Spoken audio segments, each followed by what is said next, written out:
coffee in the morning, gotta have the caffeine. Wake me up, shake me up, tell me like a lassie.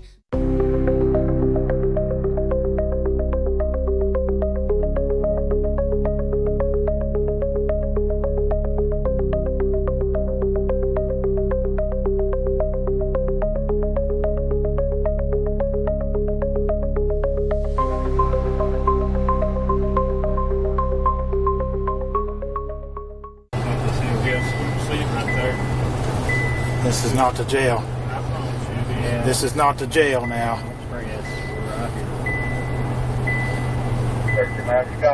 This is not the jail. Who are you passing me off to? Leslie. We talked about this is Leslie County Jail. Who are you passing me off to, though? No, nobody. He knows the way here. We didn't know the way. Oh, yeah. Y'all are passing me off here now to somebody. Mickey, I don't know why you think this. Y'all are going to let somebody hurt me. Yeah. Come on now, guys. Be fair. I told you we would be. Yeah. Don't pass me off to nobody. The only people we're passing you off to is the jailers inside here. Just to do Okay. it. That's the jailers. Give me coffee in the morning, gotta have the caffeine. Wake me up, shake me up, tell me like a lassie. One sip, two sips, and I'm feeling so alive. Coffee in the morning, it's the best way to.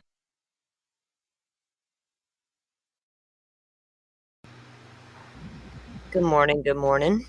Good morning. You caught me in the middle of a yawn. I need more coffee in the morning. Me too. I'm a second cup. I got a late start on coffee. I've been up since right before daylight, but I didn't start coffee till just a little bit ago. And I drank a lot last night during the stream, but I always drink coffee in the evenings, so it didn't keep me awake though. After the stream, I went on to bed. We had a good stream last night. I enjoyed that. Yeah, that was a good stream. That was good, really good chat. It was a good chat, and we reviewed some crazy information, didn't we? So I got to figure out my settings. So I thought I had it on members only to give the guys something, but apparently it wasn't. So I don't know how. I got to figure out what I did wrong with that, but it's okay. Because it was a good stream, and everybody can go view it, so that's fine. But I appreciate the ones who came in and hung out with us, because it was kind of fun, and I had been kicking around an idea for a nighttime show, but not like every night, like maybe once a week type thing. So that was like kind of good tester, and it worked out, so I liked it. Welcome in, Forrest. This case is a psychological thriller. Boy, do we have. Did you notice? And we've got more of that. I mean, that body cam that I would just make a little video out of. He seems so paranoid. Oh, you talk about last night? Yeah, last night was fun. Thank you. I'm glad you were there. This Mickey Stines case is crazy. We're gonna. Before I even start with it, I want to give. We may have a guest pop in later. I kind of had to hit her up last minute, so I don't know if she's available this morning, but it's Hillbilly True Crime, and I want to give her a huge shout out because she graciously sent me this entire almost 200-page document. It was super hard to find, and she's a really sweet lady, and she has her mom on her show a lot, and they're great together. I love her mom, but I do go over there and watch her channel because she is in Kentucky. She's right there, and she has deep dove this case like nobody else, right? A lot of people are reaching out to her right now for her to come on and have conversations, so I know she's super busy, but I just wanted to shout out to her because she didn't even hesitate to share these documents with me, and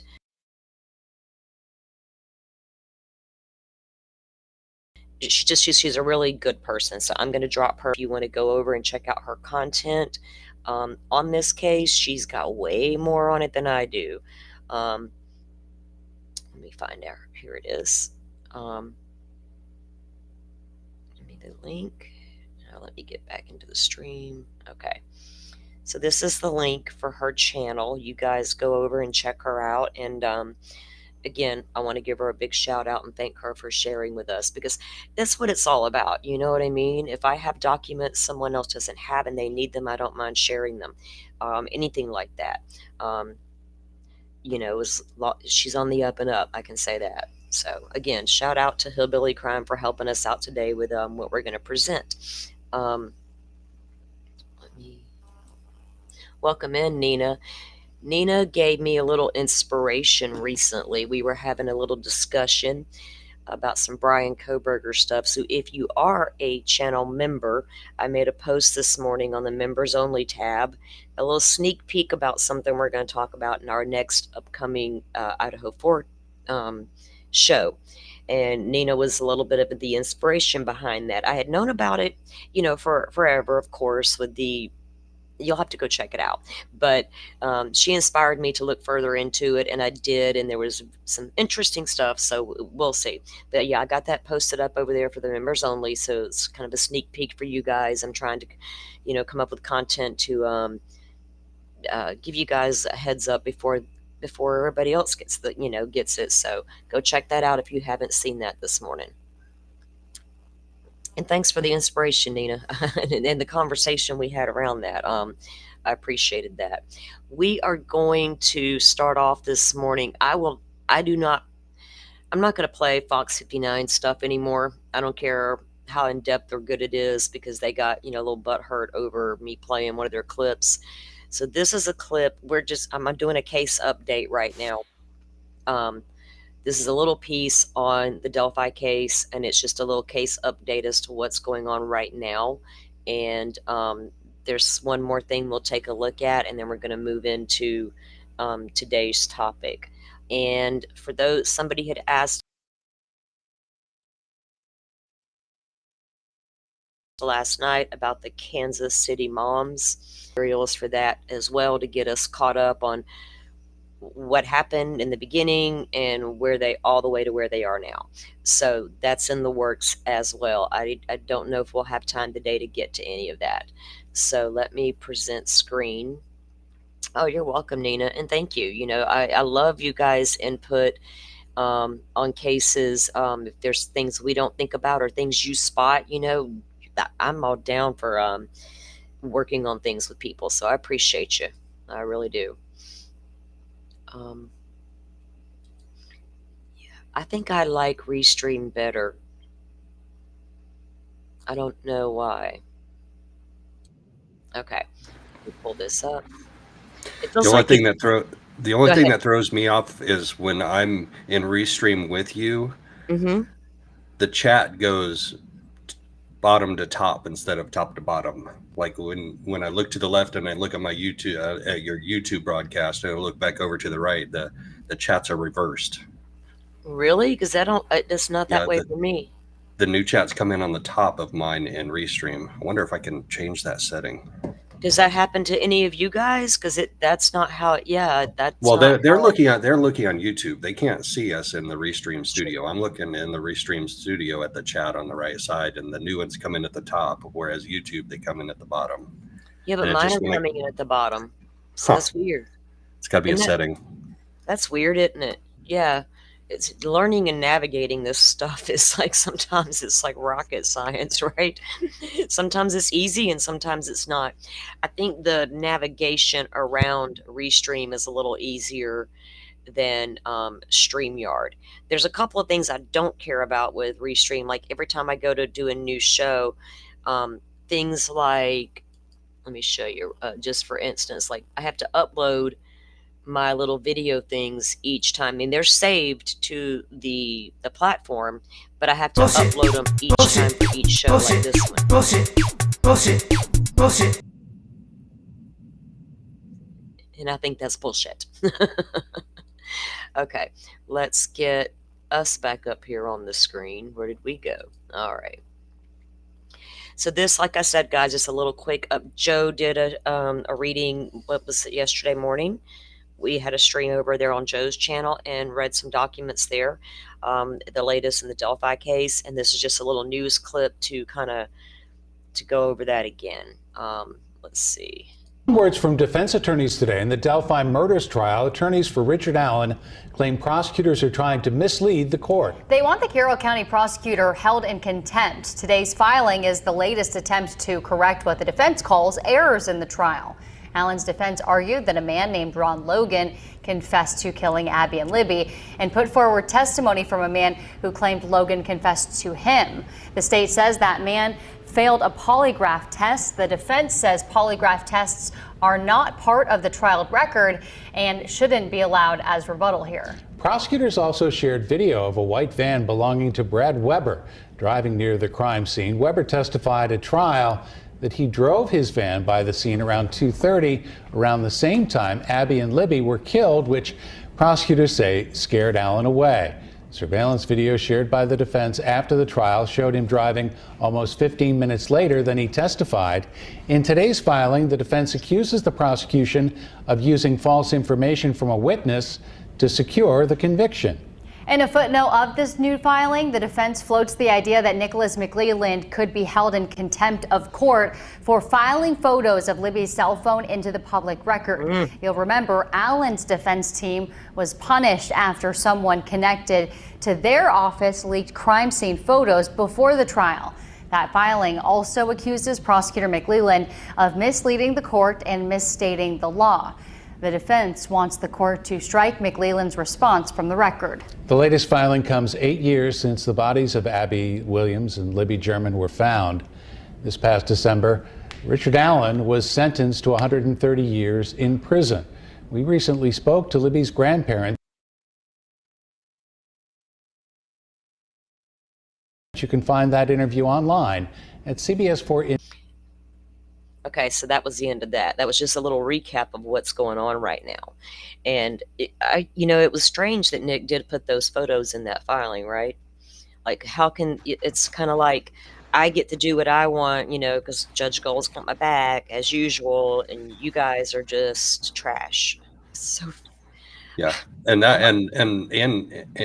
Andrew Baldwin said that in his filing. He said it a couple of different ways. First of all, he said people in glass houses comes to mind. And then he also said very explicitly the prosecutor thinks that everything that they present is admissible and everything the defense presents is impeachable. That he said that verbatim. Oh, well, that's not verbatim because I'm not reading it, but that's pretty darn close to what he said. Yeah. It's crazy. The more that, I'm glad the defense is actually getting all this on record. You know what I mean? And that damn Brad Weber video of him coming in 15 minutes later than he testified to, that alone is going to be, to me, that would be huge upon appeal, right? Like that you perjured yourself. 20 minutes. He said perjured. 20 minutes. Yeah. He said around 2:30, and it was like 2:50 when his phone pinged at his parents' house. Yeah.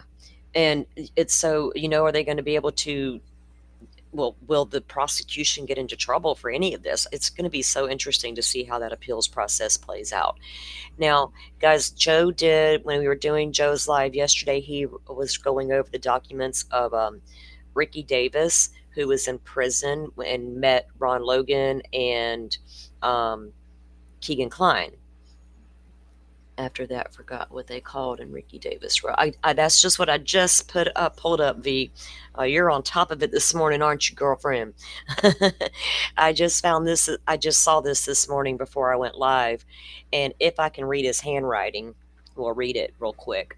But this was a letter, because so Ricky Davis was writing the prosecution, right, Joe? You want to give us a little recap on that? Because you read it all, and I was just listening. Right. So Andy Baldwin met with Ricky Davis twice. He met with him in March of 2023. And at that time, the trial hadn't started yet. They were still going through pretrial motions. But Ricky had met Ron Logan and Ron Logan had supposedly confessed to him. So, and Mr. Baldwin, to go talk to him about that, he was kind of reserved. He shared a little bit of information. But then when Mr. Baldwin went back on February 12th last week, so last Wednesday, Ricky shared a whole lot more with him. Shared a whole lot more. It said there should be letters that he had written to the county prosecutor, to Nick McClelland, and there should be a taped interview that they should have of him talking about the confession. And none of those things were handed over from the prosecution to the defense. And then so Mr. Baldwin contacted McClelland, I think, via email and said, "Hey, what's up with this? Did you get letters from Ricky Davis? Was there a taped interview? I mean, you should know this." And McClelland hasn't responded yet. Yeah. So Ricky had written to the prosecution, and then the defense had also met with him twice, like Joe said. And we've discussed the convict aspect, and will they say things that would it benefit him in any way? I'm just taking all that out there right now. I'm just going to read. This is a letter he wrote to Fox News, and it's to Max Lewis. He's the guy over there at the Fox News. This is regarding the missed interview to the Delphi murders by Ron Logan at the Indiana Correction Facility. I am sorry of the addition of my continued effort of being able to speak of this. It has been behavior of Carroll County getting ahead reporting that I simply failed a polygraph. Now remember, polygraphs are not even admissible in court, and Nick's basing, the guy's lying because he failed a polygraph. If you're a nervous convict, you might fail a polygraph, right? They're not foolproof. Shit, we know that Seth Rogers fell asleep during his with Nancy Grace. I mean, that's a whole other subject. But Nick didn't just say he failed the polygraph. Nick said he, quote unquote, miserably failed it, or which he failed how miserably. Do you gauge that? Like, exactly. The little lines are going all over the place and they're haywire. You know what I mean? Why do you feel the need to be that over the top descriptive of a subjective term, right? Miserably, in a legal document, unless you're there's just something really odd about it. It strikes me wrong. And it's an investigative tool, right? Or they're not even admissible in court, whether you pass or fail. They can't come in and say, "Oh, look, they passed a polygraph. They're telling the truth." You can't even bring polygraph in. So the fact that he failed it, and that's what Nick's basing and disregarding all this on, is insane. Nick knows better. No, I don't think he does. I think he does. I don't know what the hell he's doing, though. If he don't know any better, he needs his license revoked at this point. Well, I think Gull has indulged him so much that he thinks that he can get away with just about anything. I think that's what's going on here. She has just indulged him at every turn. Yeah. Michelle After Dark dubbed him Slick Nick, over a year ago. So Slick Nick thinks he is slick, doesn't he? Reese. Okay. Thank you, V, because that's what Joe and I were talking about yesterday. We couldn't, he failed because, for real, he has Tourette's. So it is Reese. We couldn't figure that out yesterday. We knew it was Ricky, Reese. I heard people saying it both ways. So thank you for that. So I'm going to try to continue to read his handwriting. Too many that would sound of legitimate reasoning to disregard, and the DA accusing of dishonesty with reckless regard of the truth himself, and knowing my information will cause answers by the community demanded in addition to integrity within the trust of bringing forward this case toward Richard Allen. Although I am the furthest from, of people who commit certain types of crimes, commit certain types of crimes, but to agree to allow a sex offender walk right out of prison on your watch with a promise that if you are elected into office, you would do so. What? I was told by Ron Logan in advance that Nicholas McClelland told a couple family members of Logan's and Ron Logan himself, if I am elected, I will let Ron out. Why would McClellan do that? And I don't believe he committed that crime. McClellan was referred as, I mean, you need to investigate it. You just can't say, oh, if I get elected, I'm going to let you out. What the hell? Oh my goodness. McClellan was referred as a longtime family friend and will have his back. Believe Ron was not joking either. Was Ron a Freemason also? I haven't seen that anywhere. I know who all was, but I haven't seen that Ron was. Maybe somebody knows. Wouldn't surprise me.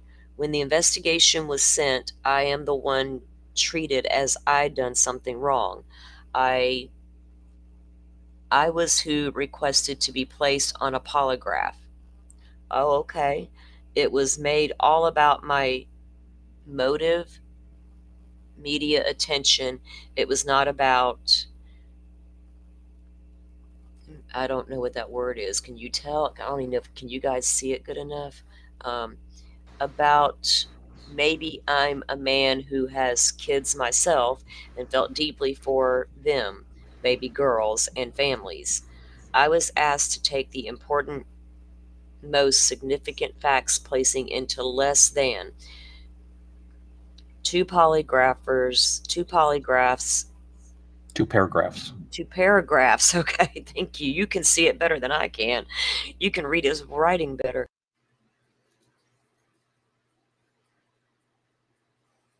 Is that B writing? The paper seen on the news a couple months ago.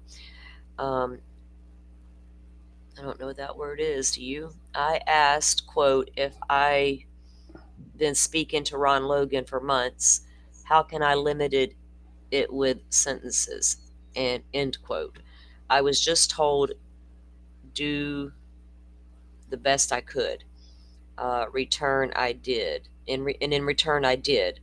Before I remembered that, I was told that I could be charged with perjury and asked if I wrote truthfully.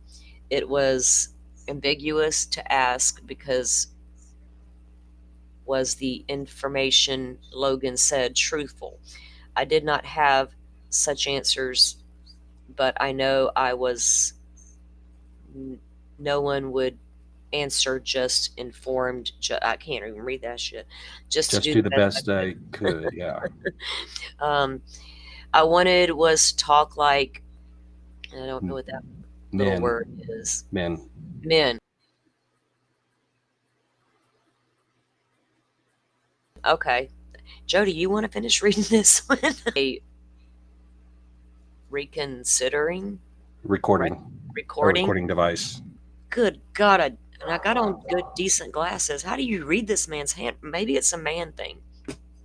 Device and under full observation, they will have a recorded confession by Ron Logan.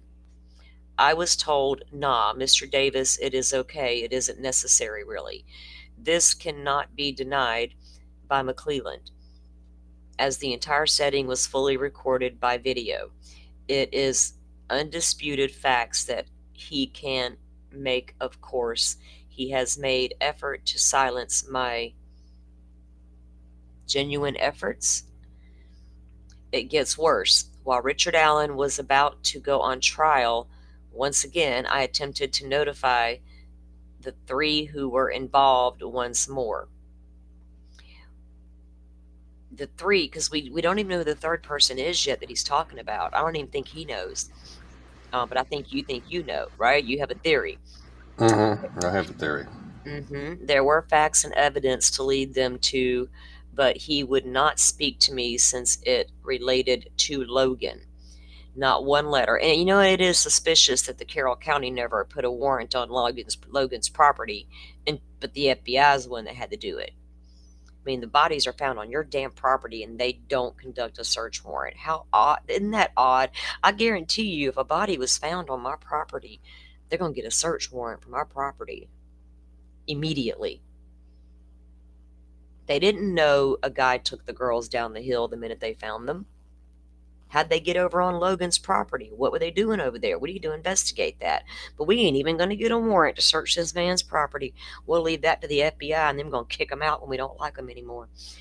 Y'all are some shady people over there. It's seeing people get mad at us for calling them out. Ain't our fault y'all got tunnel vision. All right. Not one letter, not 2 or 3, but 7 letters before he convicted an innocent man. I at first believed Richard Allen possibly had his hand in it. However, the same evidence that I previously reported, he taken the same before the jury, making the case against another man with a straight face. I realized them all, I was told by Ron Logan, was true after all, and secondly, Richard Allen was not a guilty man after all. This left 2 what is that, Joe? It's left 2 Coerced men? unchored men? Something. Uncharged. He forgot the uncharged uncharged men. men. Okay, gotcha. Good. And now back to 3 uncharged again. McClellan knew this, as family communicated that the letters were passed on to McClellan. After Richard Allen's conviction, McClellan got on TV live, receiving his many pats on his back, and told the families of the girls in the community he has not been aware of any other suspects. Liar, as that was the first question by the media. I'm not asking to be believed. I'm asking for people to ask questions. Follow the evidence. Amen, brother. And let them poor victims have justice, as well as jury settled Richard Allen's jury with all the facts, not distorted by a DA covering up cover-ups. This is what McClellan did not want heard. My only question is, McClellan, can you sleep at night? Ooh, but can you really though? P.S. Pray for them girls and families. Free the innocent, seek the quality, and stand for... Seek the guilty. Seek the guilty. Thank you. The guilty, and stand for true justice for all. Wow. And this is a recent letter he sent, because this was after the trial. Yeah, he was. You're right. And well, he wrote this because Fox 59 requested an interview with him there at Newcastle Correctional Facility, and they were denied an interview with him. So he apparently got word of that their interview request was denied by the prison. So he went out of his way to write them a letter. Wow. I mean, there's going to be that handful of people out there that, oh, he's a convict, we're not going to believe him. But everything he's saying in that letter is very compelling.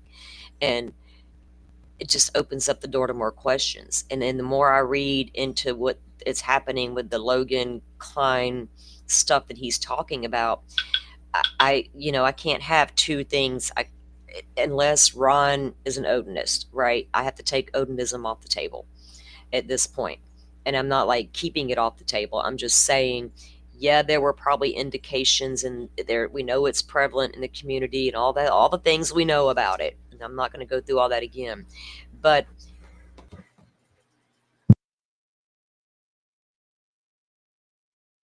visions of Ron Logan and Klein, 2 out of my mind either. And the fact that they didn't do that search warrant on Ron's property immediately was like a huge red flag to me. Because don't you think, Joe, if there was a body on your property, they're going to do a search warrant? I would think so. I mean, why would you not? I'm trying to think back to cases now. Like, I've seen so many true crime shows, and the shows like The First 48 and things like that. Yeah. And yeah, the entire property is declared a crime scene, although that's going to be hard to do it with his property because it's so huge. I mean, he has, I don't know how many acres, at least like 20 to 40 acres, something like that. Yeah. So it's going to be hard to close it all off like you would a crime scene, but you definitely are going to hit the primary residence and the outbuildings and the fire pit and things like that. Absolutely, you're going to, if you're doing a proper investigation. Yeah, it's crazy. You could have been Logan working with people who were. I mean, Well, one of the things about that is, I mean, we have Brad Weber, who lives on the same side of the creek where the girls disappeared, where they were told to go down the hill, and him where arriving nobody home. else could possibly physically be. Right, it's not humanly possible, but he lived right across the road from, or right across the creek. I mean, not the road, the creek from Ron Logan. They knew each other. You know, they knew each other. Oh, you know they did.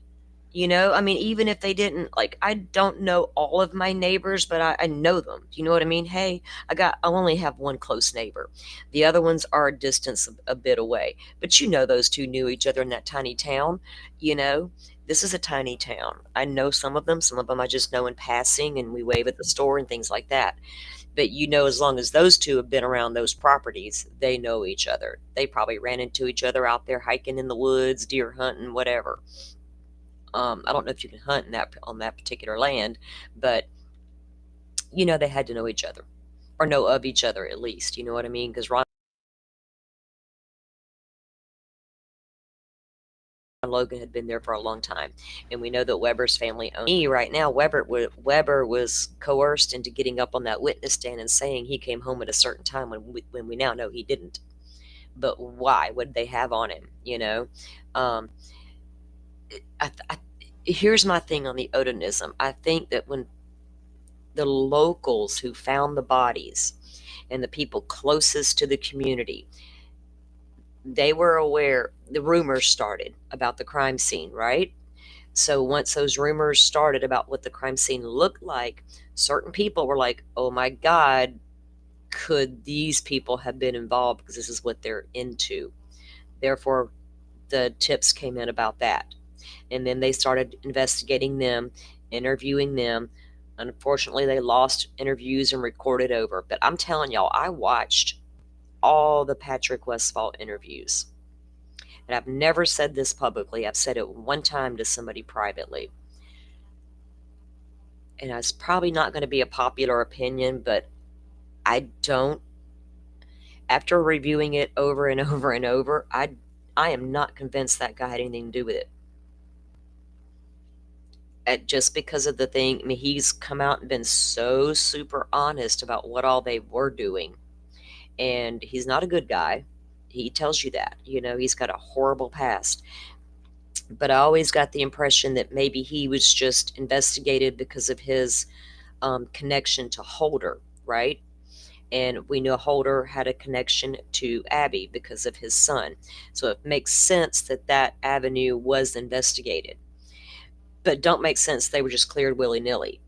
But then you also have the Ron Logan, Keegan Kline aspect. So I don't know if they're even connected at this point. That's that is the biggest problem with this case, the non-transparency about all of it. You know what I mean? Yeah, the lost interviews at Indiana State Police. Yes, I mean that's what led to all of it. Also, let's not forget the crime scene photos were on the internet long after it happened. Yeah, they were. I've had clothes from in the creek for 2 years. You know, I wasn't a part of that leak that went on with the defense. I never received those photos. I have them now because they were leaked afterwards after the trial, but I didn't get them during all that. But yeah. How to explain Holder's Facebook post. You can't. I can't explain any of Holder's stuff. Holder's a weird dude. They were into weird shit. It is what it is.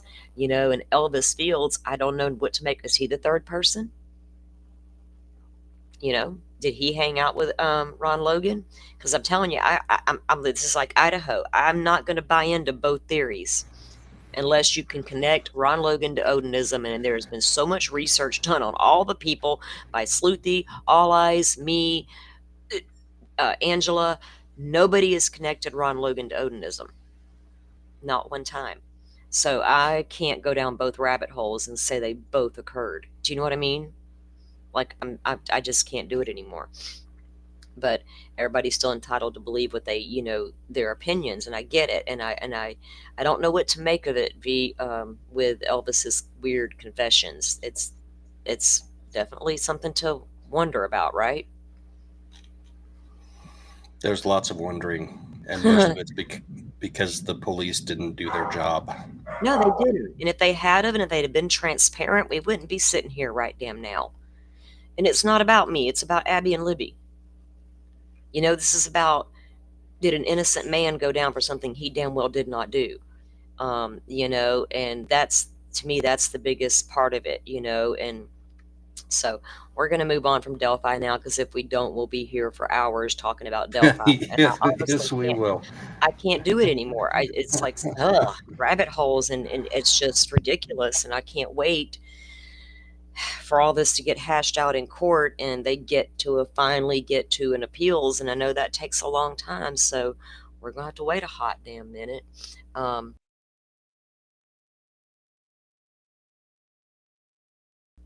But thank you for your comments, V. We take on the situation, because, you know, we all have our own. None of us know for sure anything.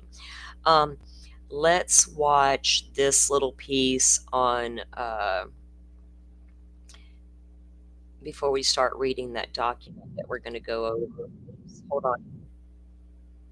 We're going to watch, I love to play the court TV pieces, because Vinny's got some good information. I know some people have a thing about him, but I don't. I like Vinny Politan. I've been watching him for, God, I can't even, I'm scared to say how many years I've been watching Vinny.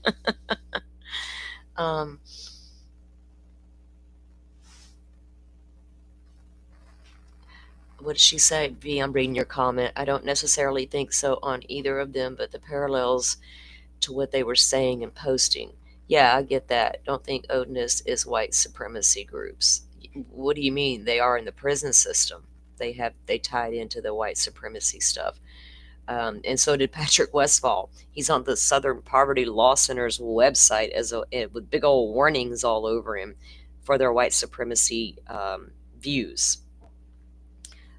Anyway, let's move on to this here. I'm going to mute out for a second while this plays and go grab a fresh cup of coffee. Let me get the screen up and share this. It's the story from the small town of Whitesburg, Kentucky, that folks are having a hard time understanding. Sherrif Mickey Stines on video inside the chamber of Judge Kevin Mullins shoots and kills the judge. The video has no audio, so we can only see his state of mind. Today, the sheriff was back in court, and on the front burner, the psychological state of Sherrif Stines. Tonight, we'll bring in our own forensic psych to break down how a doctor can figure out what was going on inside the sheriff's mind as he was killing the judge. Was it rage? Was it a delusional break? Or was it done in cold blood? I'm Vinny Politan. Thank you so much for joining us here tonight on Closing Arguments. And the first question always when it comes to the case of the Kentucky sheriff and the judge is why? Why did he do it? It seems obvious. He knew he was going to get caught because he did it in the courthouse and turned himself in immediately. So this isn't one of those cases where someone's accused of taking someone else's life and then they try to get away with it. They flee the scene. They deny culpability. No, he turned himself in. So why did he do it? In the beginning, there was a lot of speculation because he called his daughter from inside the judge's chambers, from his phone, and then he used the judge's phone. I don't think the daughter picked up. So a lot of people thought, myself included, that seems like it could potentially be connected to this because it's what happened just prior to the shooting. Now, we haven't seen the whole video, and obviously we haven't heard anything because there is no audio on that video. And there's more to the video that we haven't seen. We've just seen sort of the part when he's up and already attacking the judge. What happened before? Our understanding is that the phone calls were made to the daughter. So is that somehow in some way connected to all of this? Well, it's been denied by the sheriff's family. His wife's sister in a GoFundMe said, listen, if you want to support us, don't support us because you think that the judge was doing something with the daughter. That has nothing to do with this. That's what they said. So there's no indication that that is necessarily connected.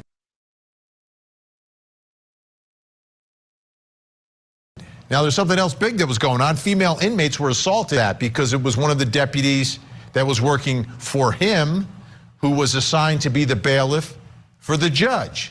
So there's a nexus there. There's a connection connecting the sheriff and the judge, and something that's kind of, you know,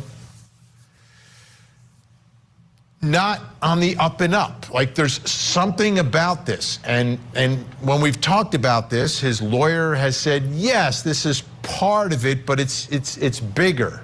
So what does that mean, bigger? What does that mean? Like this is a piece of it. And he had just been deposed that week in that civil case. It happened in the judge's chambers, but the judge wasn't being sued. The sheriff was being sued because it was his deputy who he was in charge of, even though he was assigned to be the judge's bailiff, and the assault, the sexual assault of the inmate was taking place after hours in the judge's chambers. Or it is about, but we've got to figure it out, his mental state, right? What was it that made him do this? What was going on in his mind at the time? That's the question, because we haven't heard from his lawyer, we haven't heard from anyone. So how do you figure that out? Well, the sheriff can tell you, or an expert can come in, have that conversation, evaluate the sheriff and what was going on in his life and what was going on in his mind at the time of the shooting. Today, the sheriff back in court, it's all being done virtually, but that was the issue. We've been waiting for this. That was the issue. The defense wants him evaluated. Take a listen. What we have spoken with Mr. Steele about is that we do believe that there will be an issue as to criminal responsibility. We have consulted with, folks with regards to that issue. I reached out to Mr. Steele and we basically decided that we would raise this as a joint motion. I know that, once we provide that notice, the Commonwealth is entitled to have their expert evaluate Mr. Stines. And out of expediency, I believe that Mr. Steele and I would ask for an order for that evaluation to go ahead and take place. There are a couple of issues I did want to address with regard to the examination. I don't think they will be at issue at all, but I did want to make a couple of notes. But that's how we intend to proceed, Your Honor, with the court's blessing. All right, and in regards to what I generally would do, and I think that's probably the best course of action to go ahead and get that in the pipeline. It is going to require, what I would recommend is that we go ahead and get the order entered in regards to competency and criminal responsibility. I might as well go ahead and have that addressed since we're going to be doing that, versus we've seen it sometimes be piecemealed, and I don't want to delay the proceedings if we would have to go back and redo that. I know KCPC will initially do a video interview of him initially, and then we'll notify, which is now required by law, and then they will then notify the court if a inpatient evaluation would be required. We do not raise the issue as to competency, but I understand the court and the expediency of going ahead and examining that. I understand that, but I did want to make clear that our notice only concerned the criminal responsibility, Your Honor. My understanding with the, I believe it's Sean's law that made it more clear that our expert should be able to participate in the proceedings at KCBC. This is taking a little bit of a turn from the discussion me and Mr. Barley had. I thought we was doing a competency evaluation. They always do the criminal responsibility behind it. But now he's saying that he wants his expert there during a criminal responsibility. I'm not comfortable doing a criminal responsibility if he's going to have an expert on that position unless we know what the issues are they're raising in the criminal responsibility with our expert. Okay, so it's on the table now. Criminal responsibility, state of mind, legal insanity, right? Competency is what's his state of mind now? Can he proceed in the case? Does he understand what's going on? I don't want to talk about that. I want to talk about why and what was going on when he shot the judge in his chambers. Joining me, forensic psychologist, Dr. John Delatorre. Great to see you, doctor. Let's begin here. Walk us through the process. This evaluation is going to be done about criminal responsibility, his state of mind at the time of the shooting that we've watched on video. What is that evaluation process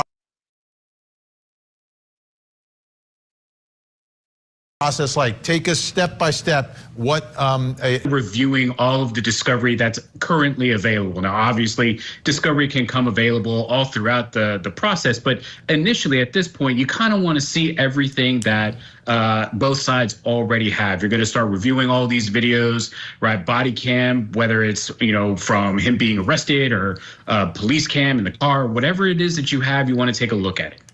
When you actually get to talking to him, you want to spend some time talking to him about his basic background information. How did he grow up? Does he have any mental health history? Does he have any substance abuse history? And I think that's going to be the key thing here, because if we're looking at criminal responsibility, and I'm assuming what they actually mean is insanity, did he know what he was doing was wrong? Or in some jurisdictions, it's also, could they not comport themselves to the law as a direct result of some mental disease or defect? So you really want, as a psychologist and a psychiatrist doing these kinds of evaluations, you really want to tease out, was there substance abuse happening? Alcohol, marijuana, methamphetamine is something that I see a lot. These kinds of things can influence someone's decision making and lower a person's inhibitions to engage in a behavior that they wouldn't have typically done if not under the stress of whatever it was that was going on in their lives, along with the substance use. And that's the other piece, is what other stressors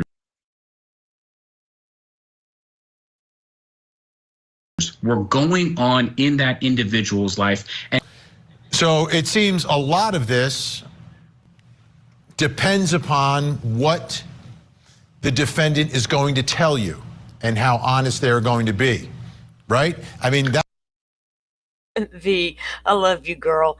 What'd she say? I had to go get a cup of coffee, just walk back in. Not to be that person again, but maybe someone should pause the video every so often and talk so there isn't an automated copyright strike. You're right, and I appreciate that. But usually Court TV doesn't. I've played them a lot, but yeah, I would have been stopping and commenting on some of these things. What do you guys think about Mickey Stines so far? Do y'all have a thought? Well, I did. When you replayed that video this morning of the shooting in the judge's chamber, Mm-hmm. I was struck by it. And I think that may be only the second time I've ever seen it. Oh, really? I was struck by the chase that happened. Yes. Like, dude was trying to hide under his desk and going back and forth from one side to the other, and the sheriff was going back and forth from one side to the other, and then it looked like he shot him once, and then came back and shot him again to make sure he finished him off. He shot him several times.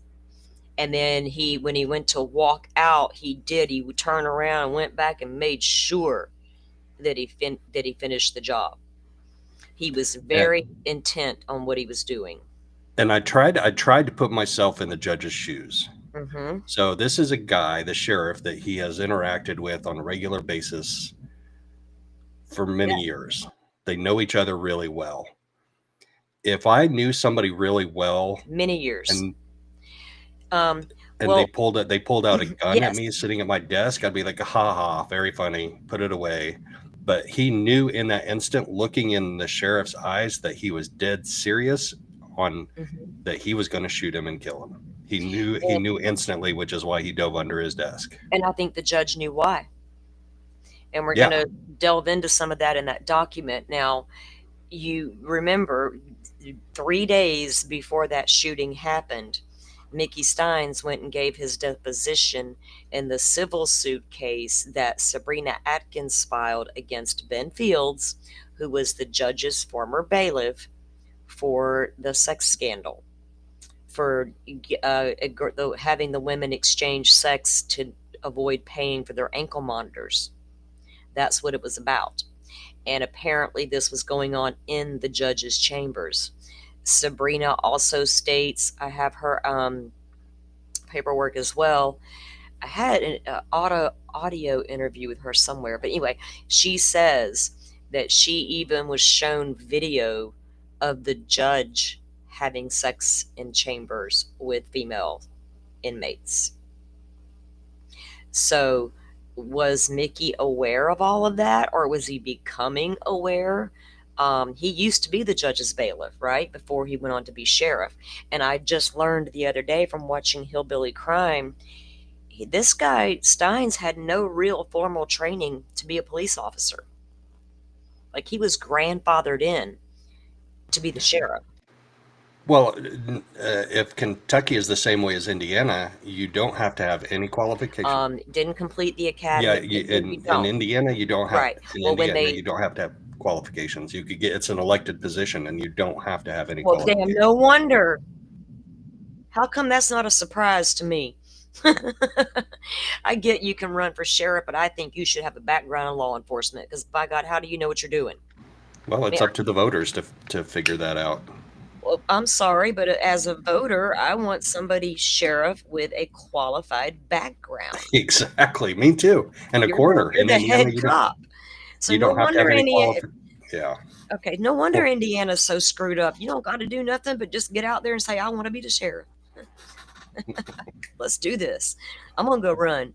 No, I don't want no part of that. So I wonder how much there's some interesting stuff, I believe, in that document, because I listened to some of that read over on Hillbilly's channel, and it was something triggered it, right? Something triggered that to go down the way it did. And like I said, he had given his now the civil suit was against Ben Fields and Mickey Stines for lack of training and things of that nature. And we'll read the wording out of Sabrina's filing. But so he gives the deposition 3 days prior. Then they all go to lunch this particular day down at the little, community restaurant everybody hangs out at. There's a conversation happening, and the judge states, "Do we need to go back to my chambers or to my office, Mickey, and discuss this?" And then there was some kind of text communication between a lady who was there, who works for the court, with who I'm not sure, but her phone was taken. Right?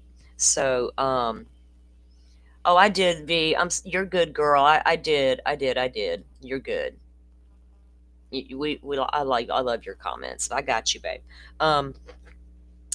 So yeah, I just wonder, what was the sheriff finding out things, or was he afraid he was going to go down for something he didn't do? Did he know about all that stuff? We'll look at that. So, but he seemed super paranoid, didn't he, on the car ride to the jail? Or was that fake?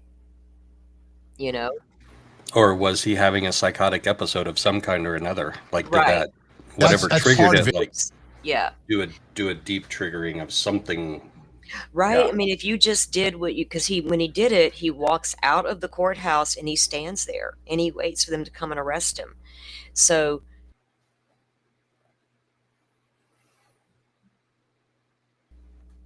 knowing what he did was just a horrible thing. Yeah, there's something that's called or similar to a heat of the moment defense, where if something Kentucky has it. yeah, What I I think it's have it called something saved. different in It Kentucky, but is. it's yeah. It is. I've got it saved to my Mickey Stines file, and we can look at that. But it's called. You're right. I can't think of the actual name of it right now. Anyway, a distress defense type thing, a duress, thing. Like something happened that triggered it, and we're going to look into that because that is going to be his defense. He's got some really good attorneys, though. I've been super impressed with his attorneys so far. They don't seem shady to me. They seem to believe in their client. Yeah, because I've been paying attention to the court hearings that they have. So we'll let this play a little bit more. So how do you figure out when they're being truthful and when they're saying something that they may think helps them or say something that's not the truth? Yeah, I don't spend too much time worrying about liars, because the issue, the reality is that these individuals are going to lie to me about something. So I don't spend too much time worrying about, are they lying to me about this, that, or the other thing, because I know that they are. I spend more time looking at consistencies. What is consistent from the story that he's telling me to the objective evidence that I have?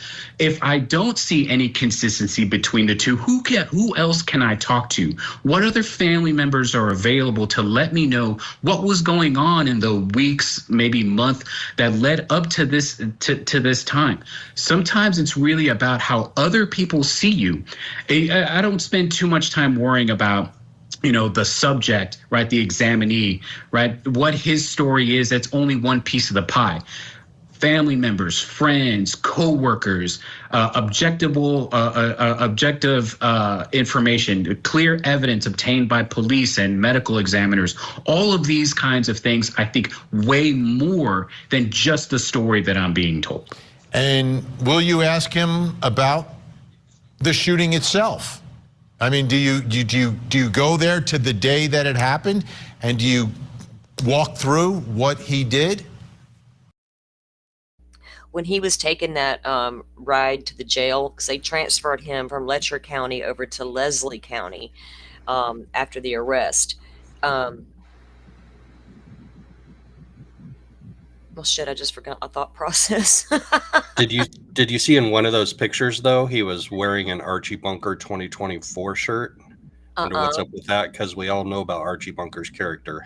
And yeah. Carol O'Connor was a different person, and that was just a character that he portrayed. I know. But Look, my grandfather loved some Archie Bunker, and when he had Alzheimer's, I lived with him, taking care of him, and he got up one day, he got up in the middle of the night, and I could hear him in his room scuffling around. So I walk in there, and I'm like, Papa, are you okay? He said, Archie Bunker's hiding behind that damn door. What? His bedroom door was open, and he was convinced that Archie Bunker was hiding behind the bedroom door. Oh my goodness. And I was like, well, what is he doing back there? Because you don't tell them different. You don't. Right, I mean, right.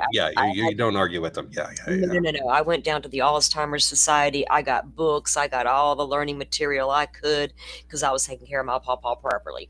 And so I just like, well, what is he doing back there? Oh, hell. And my pawpaw talked just like Archie Bunker. You know what I mean?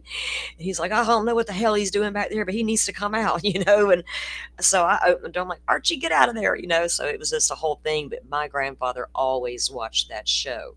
But on the way to the jail, it's just, I don't know, the way Mickey's attitude and the way things were going down, just there's something we don't know yet, and I just don't know if was Mickey involved in any of it, or was he totally in the dark the whole time, and as he's being sued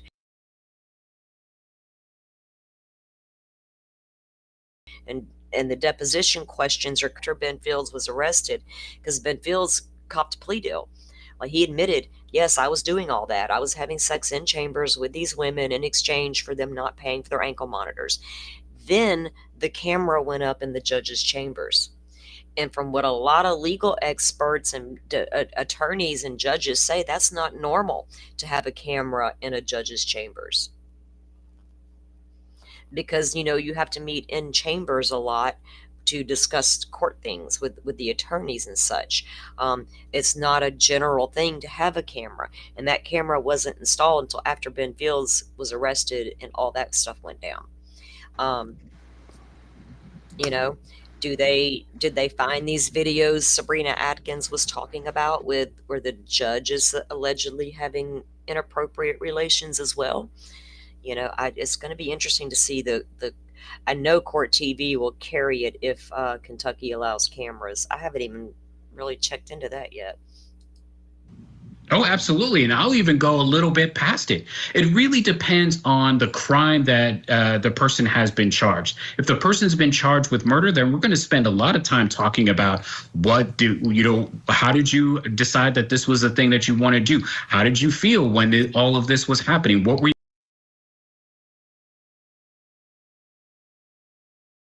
did you think was happening when all of this was happening?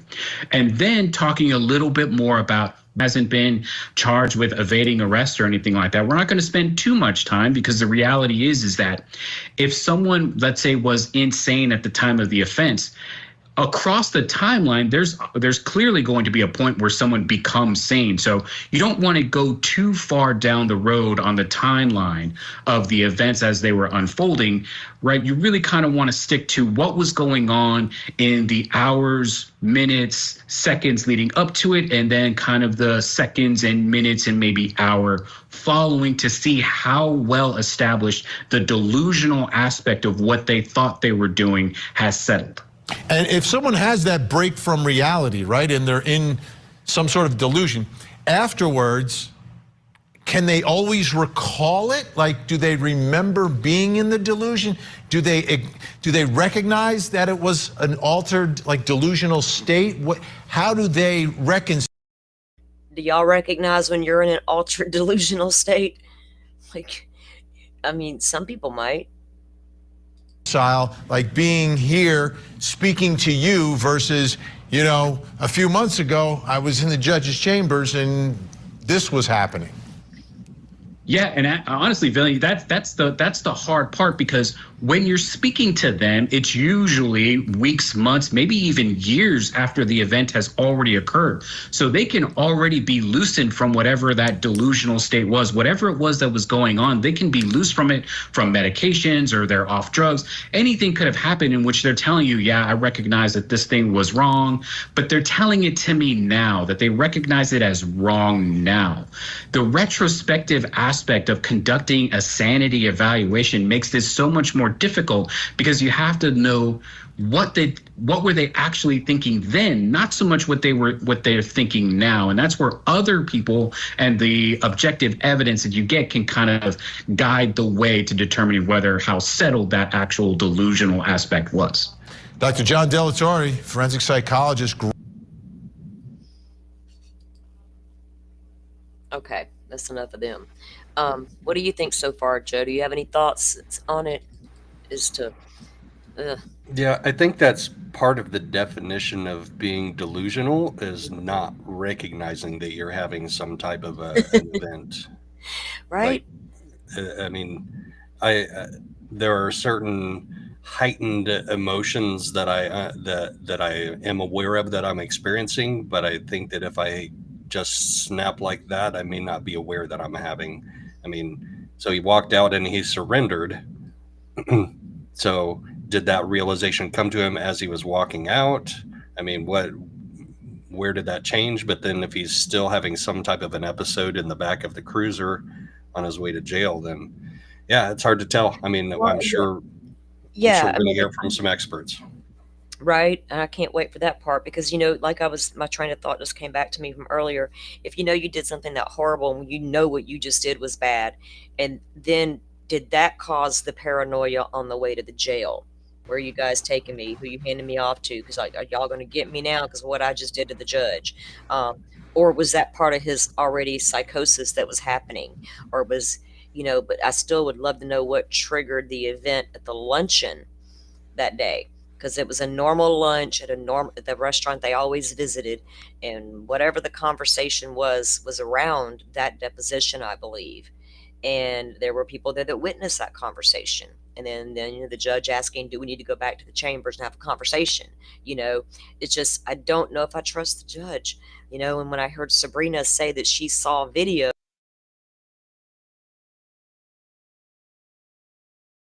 of the judge participating, and, you know, at first was it about the daughter, but apparently it had nothing really to do with the daughter, Mickey's daughter.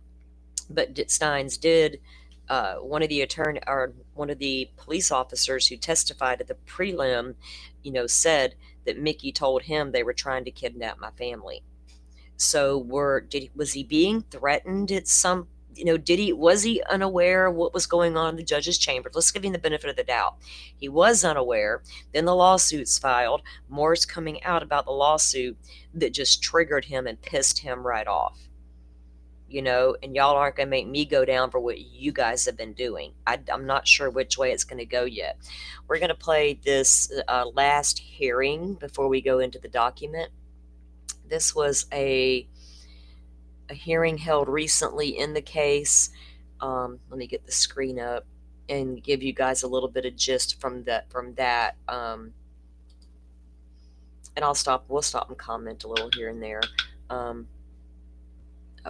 Sorry, I've got a notification for no reason. All right.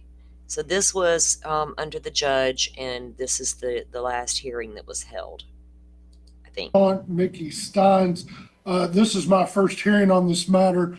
I was appointed to sit as special judge in this matter by the Chief Justice of the Supreme Court. So I will be the sitting judge in Letcher Circuit Court till the conclusion of this matter. Also, the Honorable Courtney Shoemaker, who is the Circuit Court Clerk for Boyle County, is going to be the Special Circuit Court Clerk. For the record, the parties are present. Jackie Steele is the Commonwealth's attorney in this matter, and Jeremy and Carrie Bartley, I see, are both present. Yes, Your Honor. With their client. I wanted to set this first status hearing, I know, to make sure we're going to proceed efficiently during the pendency of this action. Mr. Steele, can you first give me kind of an update as far as proceeding with discovery and kind of what you think a reasonable timeline is for discovery completion on this case? First, Judge, let me clarify. Ramsey Dallum with the Attorney General's office, also attorney handling the matter. She had a conflict with other scheduling issues today. I see Mr. Kokenaur, Attorney General's office, on special prosecutions. Ramsey has really been taking care of the discovery. I know we have made discovery. I think 2 weeks ago we made another some more discovery, some issues. We still have some things coming in and things being tested. I would think within the next 4 to 6 months, all discovery and testing would be complete. Okay. Mr. Kokenaur, you wish to input on that at all? Or anything you can update us on? No, Your Honor. Jackie is correct. That sounds correct. And Ramsey, when she gets back next week, she's out of the state this week, but we'll have a better idea at that time. All right. Your Honor. Go ahead. If I may, Your Honor, I also failed to mention Mr. Jim Cox, who is co-counsel with our office. He is appearing by Zoom as well, Your Honor. And if I may speak to discovery, they have provided a plethora of voluminous discovery. We're continuing to go through that. At this point, all of our discovery requests have been met. And at this point, there are no outstanding discovery issues that we're aware of. All right. And I encourage, like I said, Mr. Bartley, I know any request you have, please go ahead and make it, and they'll be happy, I'm sure, to provide that. If we do become, at any point in time, if there is an issue in regards to discovery, all y'all need to do is notify my office, and we can address that at any point in time the parties need. Yes, Your Honor. Thank you. All right. Next, there's been an affidavit of indigency filed on behalf of Mr. Stines. Mr. Steele, have you had the opportunity to review that yet? I have not, Your Honor. No, sir. Okay. Yeah, Mr. Bartley, if you don't mind, or I'll tell you what, if it's okay with you, I'll send Mr. Steele a copy of that for his review also. Yes, Your Honor. Yes, Your Honor. Then I would ask that if we have any hearings relative to that, Judge, if we could do those in camera, Your Honor. Absolutely. Absolutely. And Mr. Steele, I'm going to have you take a look at it.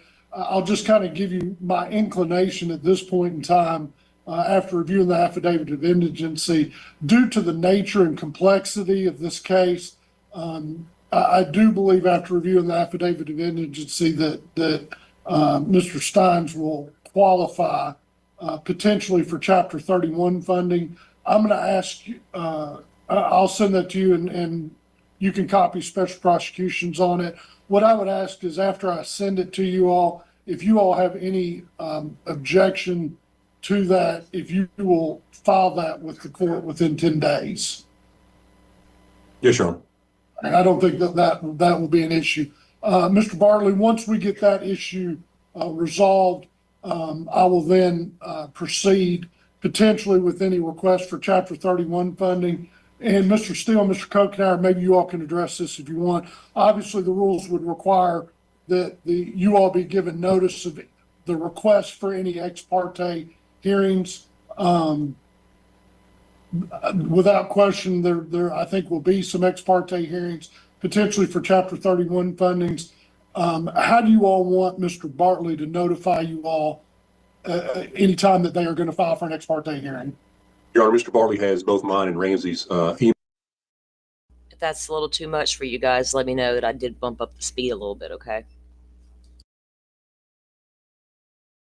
We've emailed each other several times through the last several months. Email will be fine.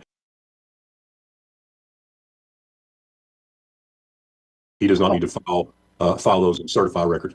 That first step, the notice requirement, I don't think needs to be formalized. So any point in time, Mr. Bartley, before we'll have a hearing on that, if you'll just notify Mr. Steele in regards to that, and we'll address that at that point in time. Thank you, Your Honor. Thank you, Mr. Steele, Mr. Kokenauer. And then next, are we in a position to know if there's going to be a request for any type of evaluation? Judge, I've spoken with my client. We have. Oh, my apologies, Judge. I thought you were speaking. So what we have spoken with Mr. Steele about is that we do believe that there will be an issue as to criminal responsibility. We have consulted with, folks with regards to that issue. I reached out to Mr. Steele and we basically decided that we would raise this as a joint motion. I know that, once we provide that notice, the Commonwealth is entitled to have their expert evaluate Mr. Stines. And out of expediency, I believe that Mr. Steele and I would ask for an order for that evaluation to go ahead and take place. There are a couple of issues I did want to address with regard to the examination. I don't think they will be at issue at all, but I did want to make a couple of notes. But that's how we intend to proceed, Your Honor, with the court's blessing.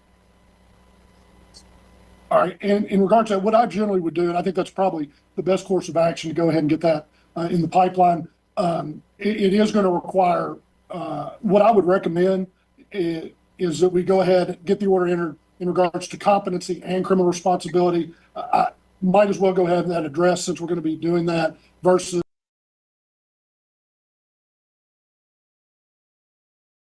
we've seen it sometimes be piecemealed, and I don't want to actually do a video interview of him initially, and then we'll notify, which is now required by law, and then they will then notify the court if a inpatient evaluation would be required.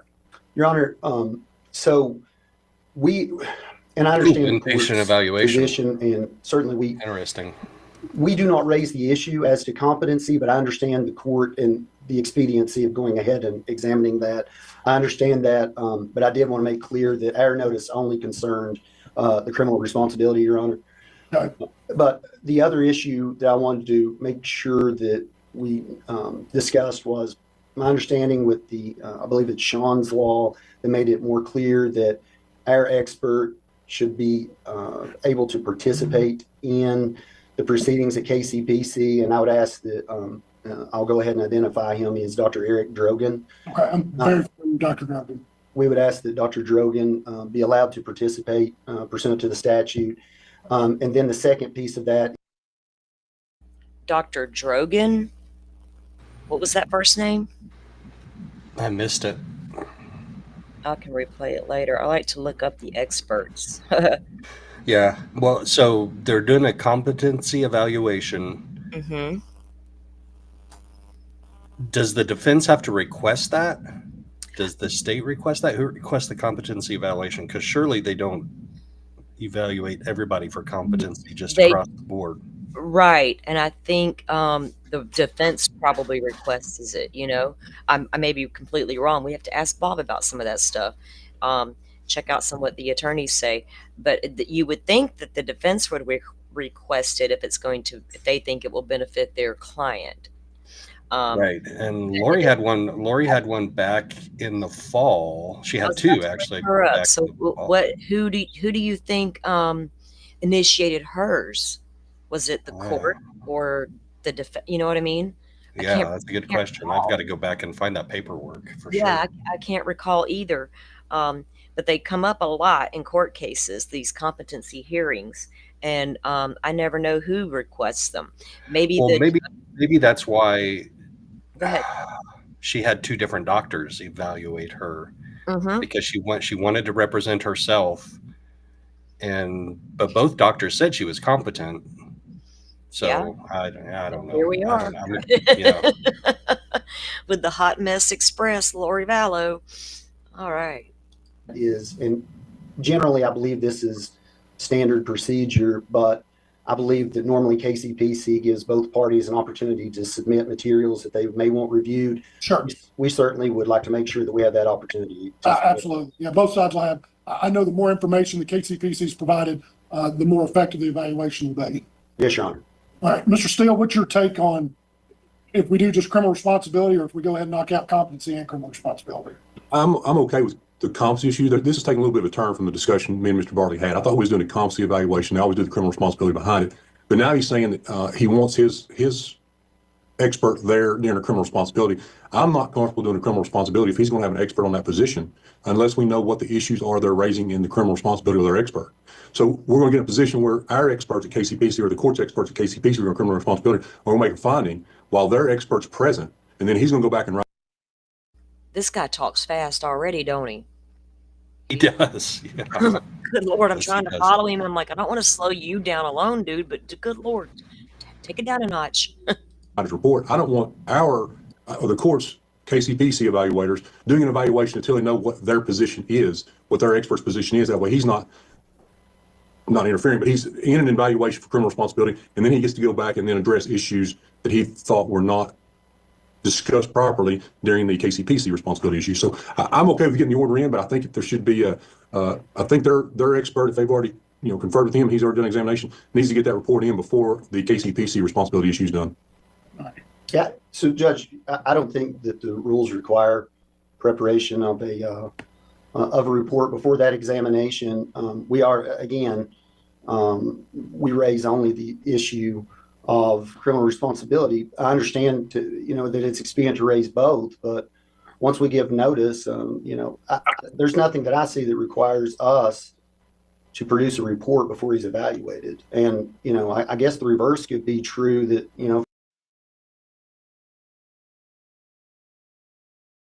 we have them evaluated. I mean, if we submit to our position in advance and to evaluate it, in that light, Judge. So I'd ask that we go ahead and send him up there, have him evaluated. If there is something, once we both exchange reports that in rebuttal they want to have reviewed by their expert, then I think certainly they can send them Dr. Drogan's report and have them examine it, Your Honor. All right. I'm going to take that under advisement. I am going to go ahead and get an order entered. We'll address the issue of the. I like this judge, though. I mean, I don't know who he is. I've never seen him before, but so far I like him. He seems to be thorough and, fair. Which, boy, we like to see. Yeah, sometimes you don't see their side that you may not like until you get into the trial and you start running into objections and stuff. Right. Once they start filing their motions and going through all of that stuff, he may have a different, he may give me a different impression. But for right now, he seems like he's being thorough and fair to both sides. So let's hope that continues, right? The timing of the providing of the reports and who's present and when. I want to take a look at that much more. I mean, for me, the distinct difference would be KCPC, while they're an employee of the Commonwealth, are not an agent of the Commonwealth. That is an independent evaluation versus Dr. Drogan, who would be a retained defense expert. So, if I could, Your Honor, I don't mean to interrupt you, Judge. And I think that if this were a court, I mean, if we were only looking at the issue of competency, but I believe under 807, if we have our own expert and we're not asking them to serve as an independent, I mean, this is going to be the state's witness. I mean, KCPC will be their expert. And Mr. Steele, do you disagree with that position or that piece of it? Judge, if I may at this point in time, that's exactly going to my point. If he was indigent from the get-go and he had been found indigent and I understand the court may be looking at that issue, they're required to use state funds available before coming to you for Chapter 31 funds. Also, they had funds available for them for an expert in criminal responsibility. That is their expert. They're not sending him for a criminal responsibility competency issue to be addressed for the court to have an understanding, for them to then say,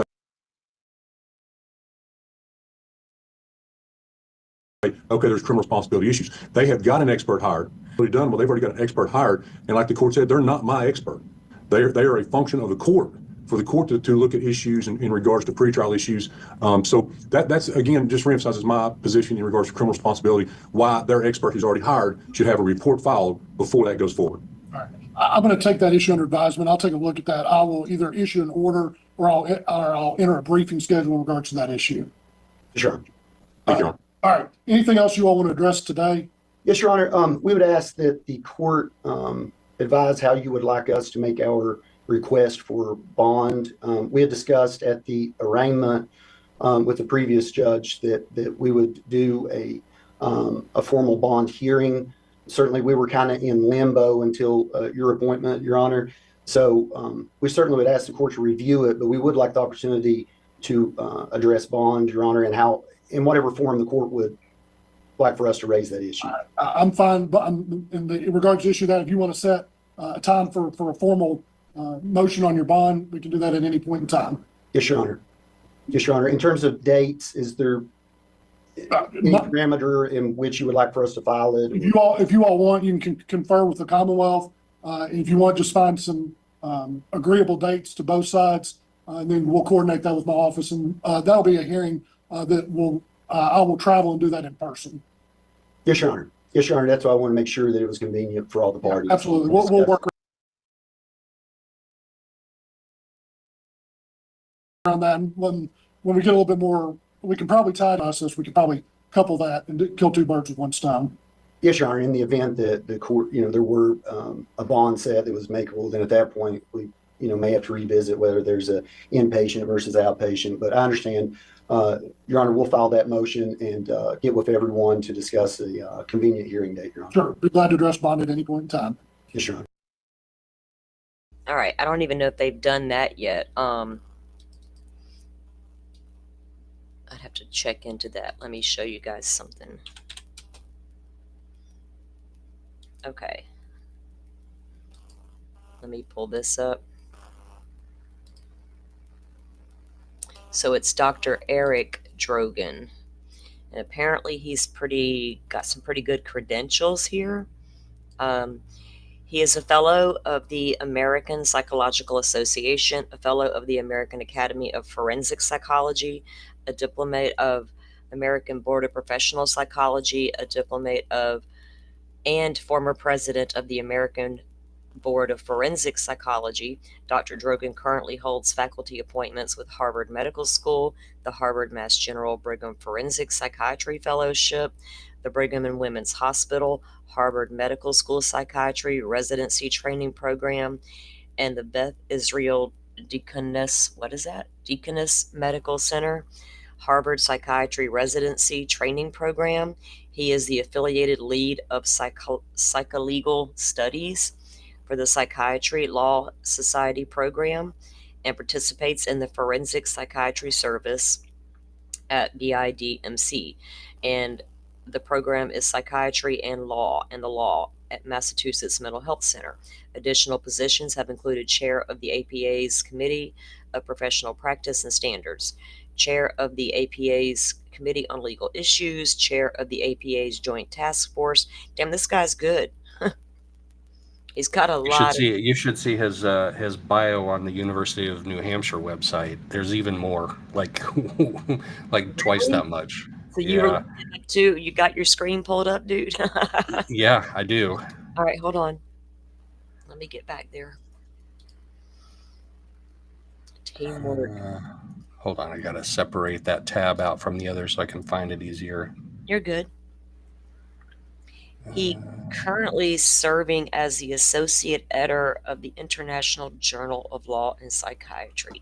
This guy's going to be hard to, to take down in court. I think it'd be interesting to see what his evaluation of Mickey will be. Yes, yeah. I mean, he definitely seems qualified, if not overqualified. Here we go.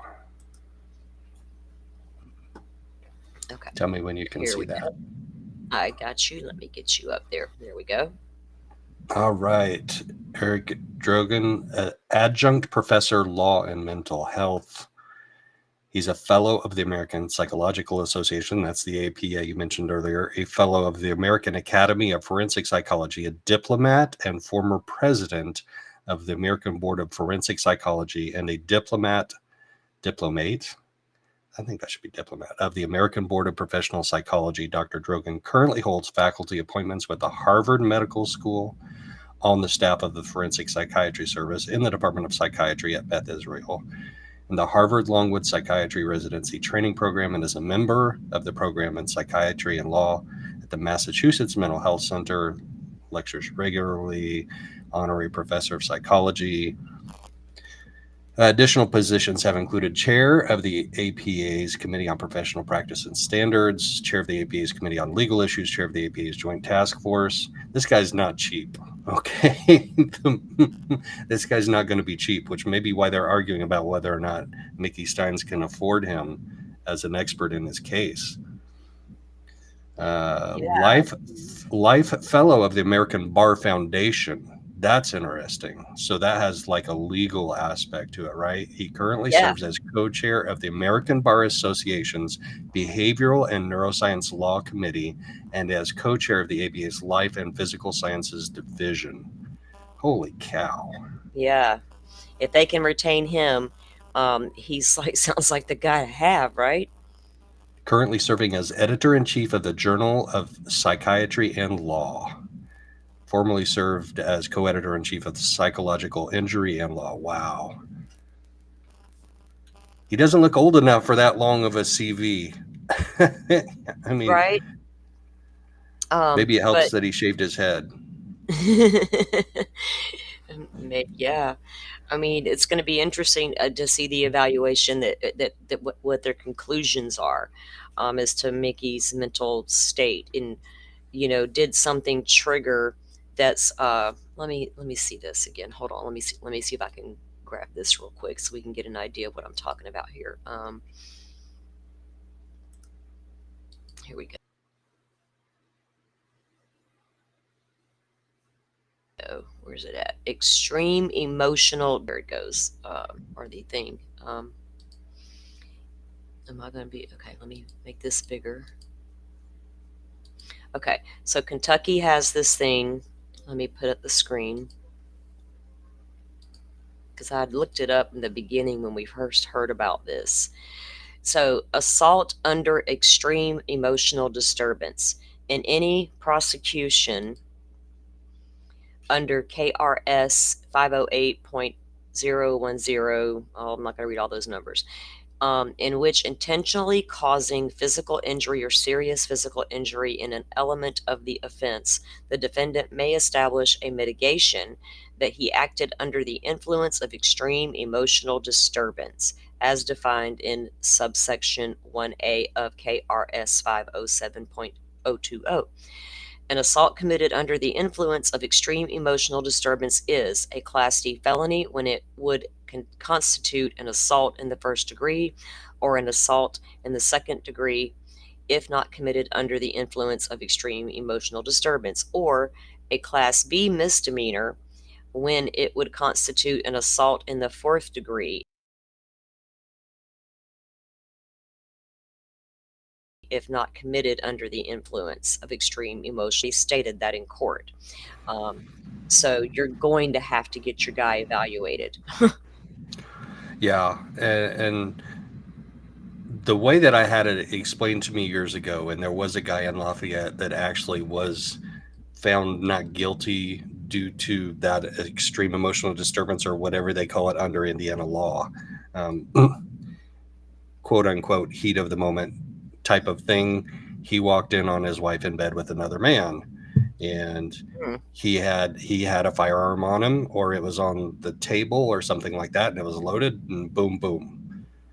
Yeah. And he was actually found not guilty by that similar statute in Indiana. But as it was explained to me, what if he had to go into the living room to get the gun? Right. And did he have time to become emotionally undisturbed in that time? Is it still heat of the moment if it takes you a minute to go get your firearm and then you come back in and shoot him? Is it still heat of the moment?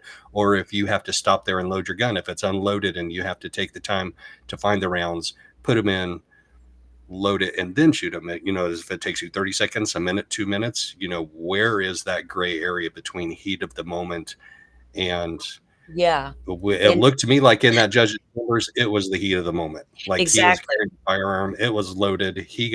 Something happened to trigger him, and he pulled the trigger. Well, we know they were having a conversation before the shooting, and they were sitting there talking. And Stines did try to call somebody from his phone. Then he asked to use the judge's phone, and then whoever he called, which is allegedly his own daughter, she picked up when the call came from the judge's phone, which then made everybody go, oh my God, why is the judge talking to his daughter? What is this to do with the daughter? That's where that suspicion came from. And then after that happened,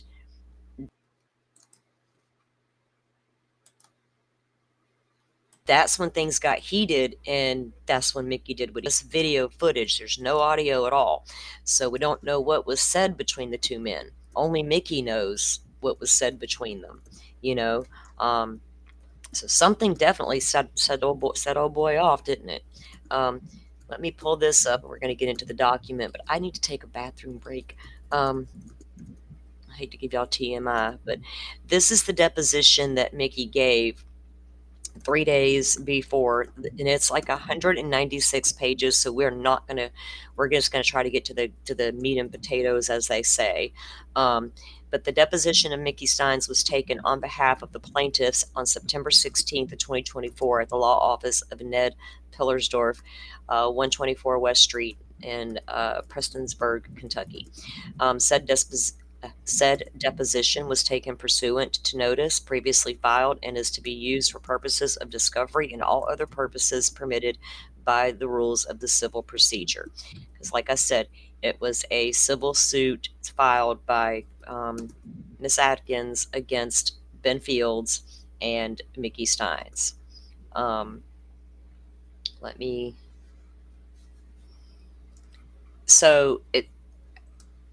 When you go to read it, it's like Ms. Baxter's the one giving or asking the questions, and the other is question, answer, question, answer, question.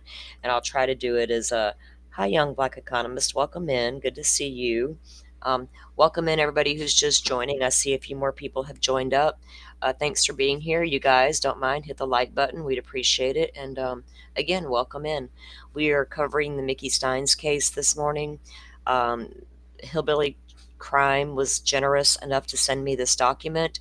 I dropped her channel in the link into the channel earlier. I'll drop it again for you guys to go over. She does a really good deep dive on this case if it's something that super interests you. So with that said, Joe, I'll be right back. I don't know if you want to, if you can see that, if you want to start reading. Yeah, do you want to zoom out a little bit so I can see more of it? No, zoom out, not in. A little more. One more. Is that okay? That's about as far as we can go. Then I start losing resolution. All right, I can do this. No, because that's 67. there you go, right there. We got it. You got it. You got it. Don't touch it. See, I'm on the right there, right there. Yeah, okay. No, Stop, back stop. up. All right, I'll be right back. What? You're confusing me now. 50%. 50%. Oh, see, I can't read that, dude. There we go. Okay. There we go. All right, I'll be right back, guys, while he starts this read. All right, Ms. Baxter. Question. Sheriff Stines, my name is Bethany Baxter. I represent Sabrina Adkins and the estate of Jennifer Hill in this case, and I'm going to be taking your deposition today. So my first question for you, have you ever given a deposition before? Answer, years ago in a car wreck case, I believe 20 years ago. Okay, that is the only other occasion? Yes, ma'am. Okay, I'm just going to talk about some ground rules. As you know, you are under oath. I'm going to be asking you some questions today. As the day goes on, sometimes my questions get longer and maybe a little harder to understand. Don't be shy about asking me to rephrase something or repeat something. I'm happy to do that. If you don't ask me to rephrase or repeat a question, I'm going to assume, and I'm going to assume that she's going to assume that he understands the question. And we'll get to see page 2 when Salty gets back. Depositions are tough, though. They're stressful. I've never been in a deposition, but I've been an expert witness, and I have a good friend who's been in several depositions. Mostly he is the plaintiff in a lot of lawsuits. He's been the defendant in a couple, and he's got some legal training. He actually has a law degree, but he never wanted to be a lawyer, so he never took the bar or passed the bar. I have no doubt he could. He's super smart, but he tells me about depositions on a regular basis, and it's a stressful situation. He's a lot less stressed out now than he used to be. But I mean, you feel like you're being interrogated, apparently. I mean, it's very similar to that, especially when it's the opposing attorney that is examining you. I mean, the questions do start to become tougher, and they start putting pressure on you to say things that are either speculative or to cross you up and trip you up on your own words. So it'd be interesting to see how this goes. Like if she does that, because she's representing the estate. It looks like of somebody who has a lawsuit going. So she's probably going to try and trip him up. Let me check in on chat. Oh my goodness, the stories. Holy cow. Two guys went to jail and met in jail over assaulting or killing somebody that dated the same girl. Wow.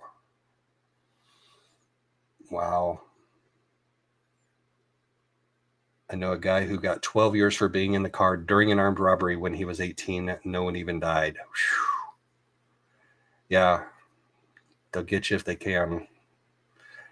The same girl was caught in bed 2 times, was stabbed twice. She was stabbed twice by 2 different guys. and the guys she was with were killed twice. Oh my gosh, the story's in chat, Salty. Holy cow. What? Hang on. Let me see. We got some stories in chat. Yeah. Let me go back. Let me catch up. Okay, where we got? Yeah. We were discussing prison stories. What am I missing? Okay. Hang on. It's easier to read it from a phone. Okay. Did V start the conversation? No, I started the conversation by talking about that heat of the moment murder where the guy got off in Lafayette. And then she went into a guy that caught his girlfriend in bed, stabbed him to death, stabbed her, she survived, met somebody in jail that did the exact same thing with the girl and her new boyfriend or new lover. He got 7 years. Yeah. Wow. So it varies by state, and it varies by the effectiveness of counsel and being able to argue that. And I'm sure it comes down to some type of psychological forensic psychology, in the evaluation of that. That was way back decades ago. So I doubt if they had the forensic psychologists like they do now. So it was probably more in argument of counsel, probably. It's crazy that, I mean, even if, You don't have to result to killing. You're not supposed to. If we're believers, we're not supposed to do that. Have we all wanted to at some point? Probably, yeah, if we're being honest. But if I was to walk in on my man, I'm packing his bags right then and there. Bye, bitch. Because I'm not going to prison over you. I'm not going to sit down and cry over you. I'm not going after her. That's one thing that always bothered me as a woman. All my life, I'd have girlfriends and friends. She's flirting with my man, or my man cheated with her. I'm going to go kick her ass. Why? Kick his first. Right. I don't understand that. What did she... I mean, did she twist his arm? I never got that. I never understood it. And I'm not about to fight for you. Just go on with yourself. Okay. So just through this first page, it's just introductory. She's just telling about how her questioning is going to get more complicated, and if he wants to ask her to rephrase something that he doesn't understand, that yeah, he should. I skimmed through this a little when I got it, and I wanted to get down, born and raised stuff. We don't care. Got married when he was 19 years old. Now he's 43 years old. He went to... So did you go to college, Southeast Community College, there in Whitesburg? And he said yes. Okay, did you graduate from Fleming Neon High School? He says yes.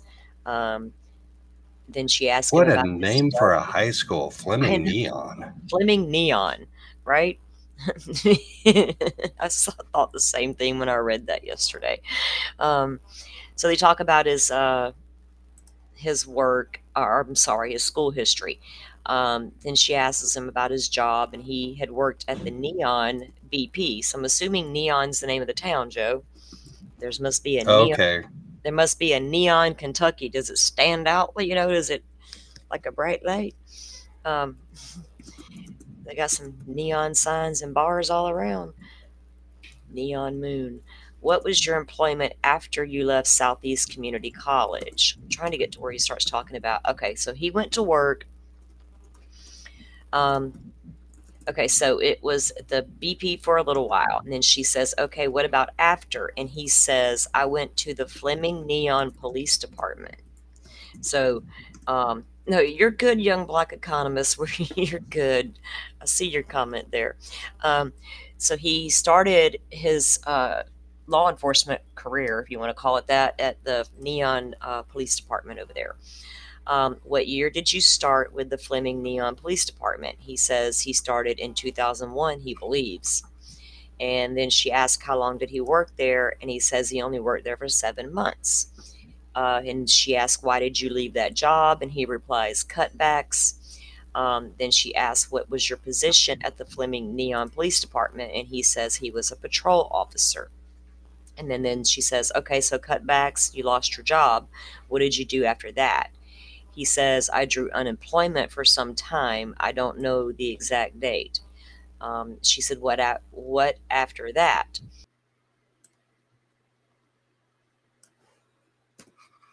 And then he says, I went to work for the sheriff's office. And he says, Steve Banks. Now, I'm assuming this is the Letcher County office at this point.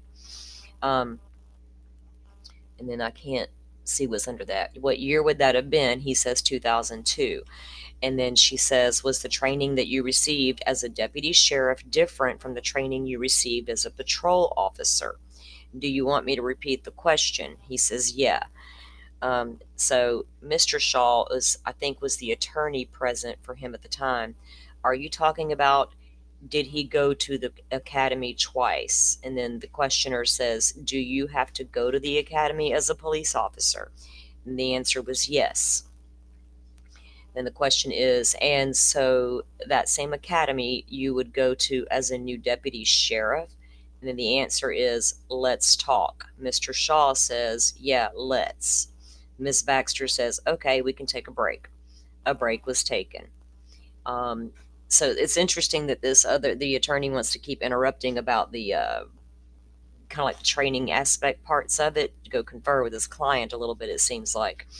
So then the question is, I think the last question that I had was the academy training that you received as a patrol officer the same as the academy training that you would have received as a Letcher County Sheriff's deputy? And he says, when I was policing at Neon, I got laid off because of money. They couldn't send me to the academy. So I actually never attended. Damn. The question then is, okay, so did you attend the academy in 2002 when you went to work at the Letcher County Sheriff's Office? Mr. Shaw interrupts again and says, that was the point of confusion. There are different types of academy training. Ms. Baxter says, that is what I'm trying to figure out. Mr. Shaw says, she's a little salty, isn't she, y'all? Mr. Shaw says he went to the academy, but not, and then you can't, there's nothing there. Let me explain his academy training. Question, let's let him testify for himself. Ooh, she is salty. I like that. Okay, so then the answer is, so the deputy sheriff has an academy that is 20 weeks long. Court security officers have an academy that is 2 weeks long, and you both have different types of training for both. So when I was initially hired for Stephen Banks, he put me through pre-pops, and I was about to work the road and work the court and stuff. Then the question is, okay, so you did both the deputy training and the CSO training?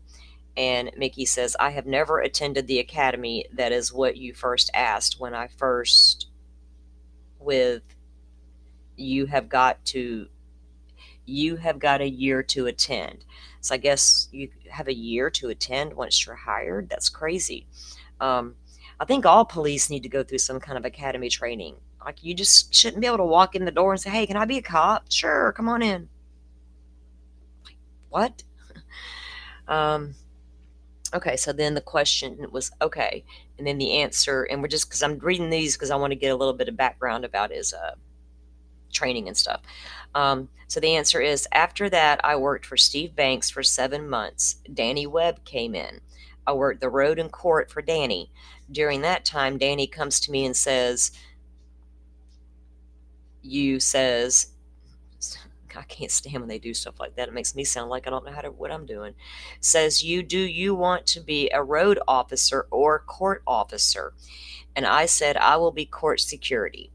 And he said, we can get you grandfathered in. And I had to take all of their steps to be a court security officer. Then the questioner says, okay, I just want to make sure that I understand. So 2002 is when you first went to work for Letcher County Sheriff's Office. Mickey says, yes. She says, why don't you just tell me what training you did when you first came on board? He says, when I originally went for Neon, I had to take all the pre-pops, that is the fitness. So the fitness part. We're not talking about Neon anymore, dude. We're on to Letcher County. Ms. Baxter, 5 vibes. Then the question, pre-pops? Okay. And then Mickey says, once you do that, you can take the other training at the academy. Neon laid me off, and I didn't go to that one. And she says, okay, that makes sense. So did you end up doing that training after you went to Letcher County Sheriff's Office? Mickey says, not the full 20-week academy. No, ma'am. She says, why not? Mickey says, the position that they put me in the state didn't require me to attend that. And she says, and what position was that? And Mickey replies, court security officer. And she says, that is helpful. So then the Webb came in. So when Webb came in 7 months later, I think I understood you to say that he asked you what position that you wanted and what was your response to him.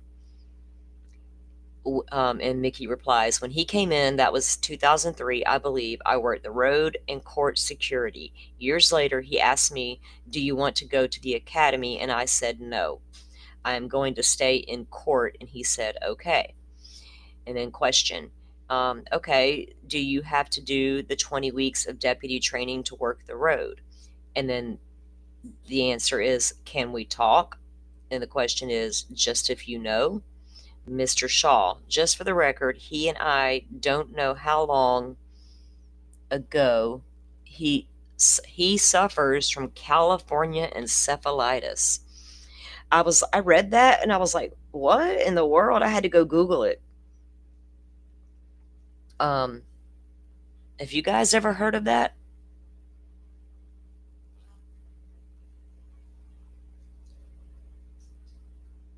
Let me see. I mean, I've heard of encephalitis, right? Yeah, but not specifically California encephalitis. Yes, so California encephalitis type strain California encephalitis virus was discovered in Kern County, California, and causes encephalitis in humans. Encephalitis is an acute inflammation of the brain that can cause minor symptoms such as headaches to more severe symptoms such as seizures. And there's actually a California encephalitis project. It's a study evaluating the epidemiology and etiology of encephalitis in adults and children. Reported that more than half of the patients with encephalitis have a non-infectious etiology, and that these patients, the most common is immune mediated. So I had never heard of the California. I don't even know. Apparently, you don't have to go to California to get it because he's all the way over there in Kentucky. I don't think he spent no time in California. We Google it. Yes, ma'am, we Google it. Google's our friend, right, V? Like, give it to us. Don't lie to us, Google. We'd not be happy with you then. I just was reading your comment there. Okay, so he suffers from the California encephalitis. So when he is under stress, sometimes it causes some issues. Well, is that going to come into play during the evaluations of him? Do you know what I mean? My brain was inflamed. I couldn't control myself. I don't know if they can bring that in, or will they even, is it even that serious of a thing? Okay, so then Miss Baxter says, I never heard of that. And then Mr. Shaw says, it is something that you get from tick bites, basically. Well, I've never heard of you getting it from tick bites. I mean, I know you get a lot of things from tick bites, but I've never really heard of the California encephalitis. And we got ticks all over the place here. I got woods all around me. Okay. What is that, Lyme disease? Lyme disease is the primary danger from tick bites. Yeah, my sister had to go to the hospital once. She had one that was so embedded in her we couldn't get it out. And we have been really literally raised to check ourselves for ticks, right? Because we were always growing up in the woods. And I remember I took my kid out camping at Fort Pickens out on the beach. I mean, and we weren't there 20 minutes and my kid had a tick on him. And there's ways to get them out off of you. But my sister had one, and like, he was embedded in her.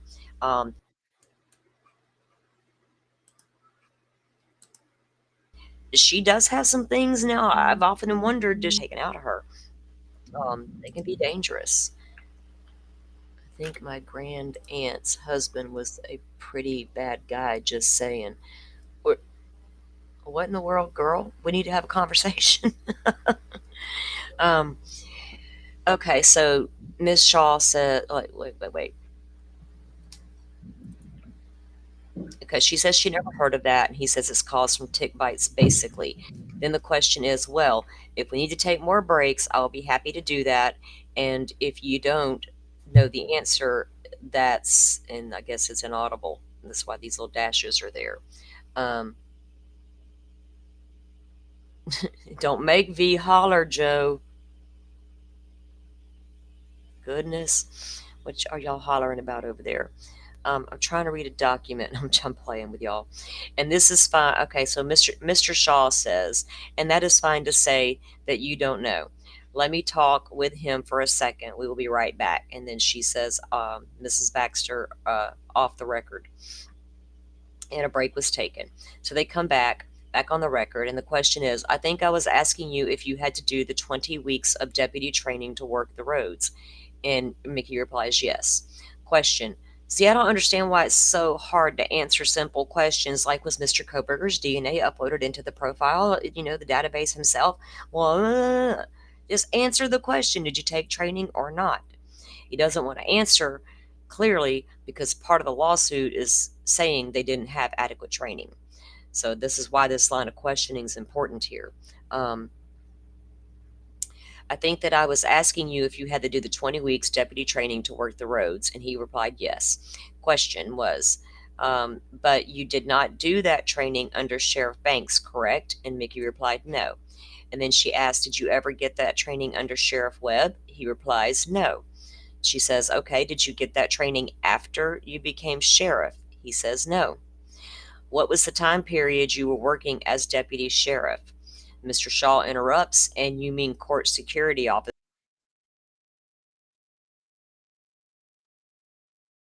right? He's correcting her. You said you started in 2003, correct? He says no, 2002. She replies, okay, 2002, correct. Was that until you became sheriff? And he says, yes, that was. I took over in 2019. The election was in 2018. And then she says, okay, and we'll come back to that. We'll come back to some of that in a minute. Any other jobs that you have held prior to 2019? And he says that he did work for the East Kentucky Correctional Services. Ooh, my palm just started itching. My granny always said that meant I was going to get money. Come on, itch away. Okay, she says, okay, aside from that, any, hold on one second, guys.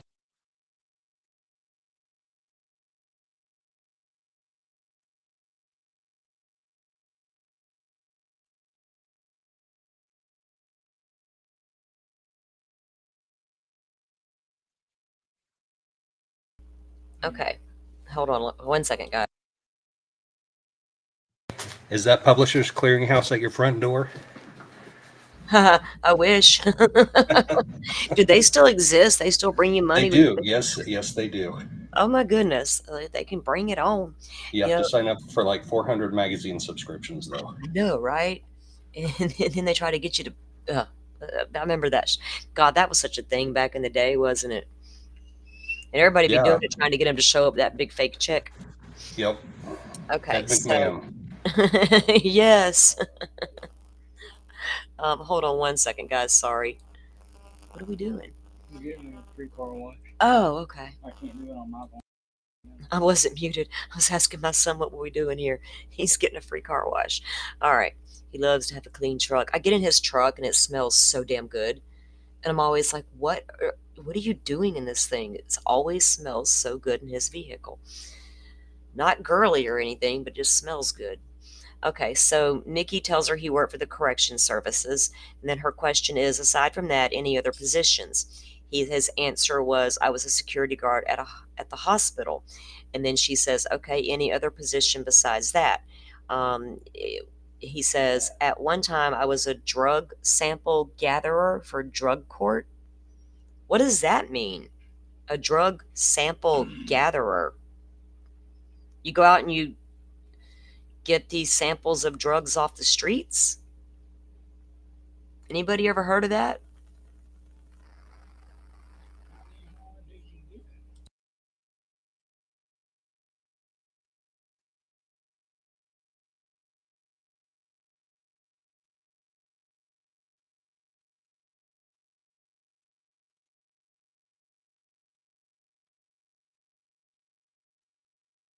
Okay, I'm back. So have you guys ever heard of that? Joe, can you guys still hear me?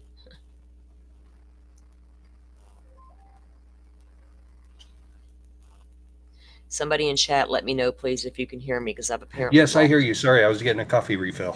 Oh, a coffee refill. I had to go to a Coke. Thank you, guys. I just want to make sure I didn't, get swamp signal all of a sudden and go down. Yeah. No, the drug gathering thing, I have no idea. No idea. I don't either. That's interesting to me. Drug sample gatherer for drug court. She says, okay, anything else? Oh, you think it could be, well, V and economists are saying the drug test, P test. Okay. Well, maybe that was it. Well, Makes then you're sense. gathering urine samples. You're not gathering drug samples. True that. That's true. We'll have to Google that in a minute. Somebody's using my phone right at the moment, so we'll Google it. Somebody Google it and tell us what it means. What does drug gatherer mean? Well, you might come up with all kinds of things. Come back on that. Oh my goodness. Like the feds don't want to look, or none of the investigators want to look at any of our Google searches, do they? We'd all be in trouble. Like they bring our searches into court, we are all doomed. We're like, which was just research, we promise. Okay, so then the questioner says, okay, we will talk about some of those later. Hold on 1 minute. God, I had to tell my son to quit yelling at my phone. He's not yelling at my phone. He's talking to my phone, and it's aggravating him. And I'm like, they're going to hear you. You can take it in there. You done now? Yeah. There, you got it. You good to go? Yep.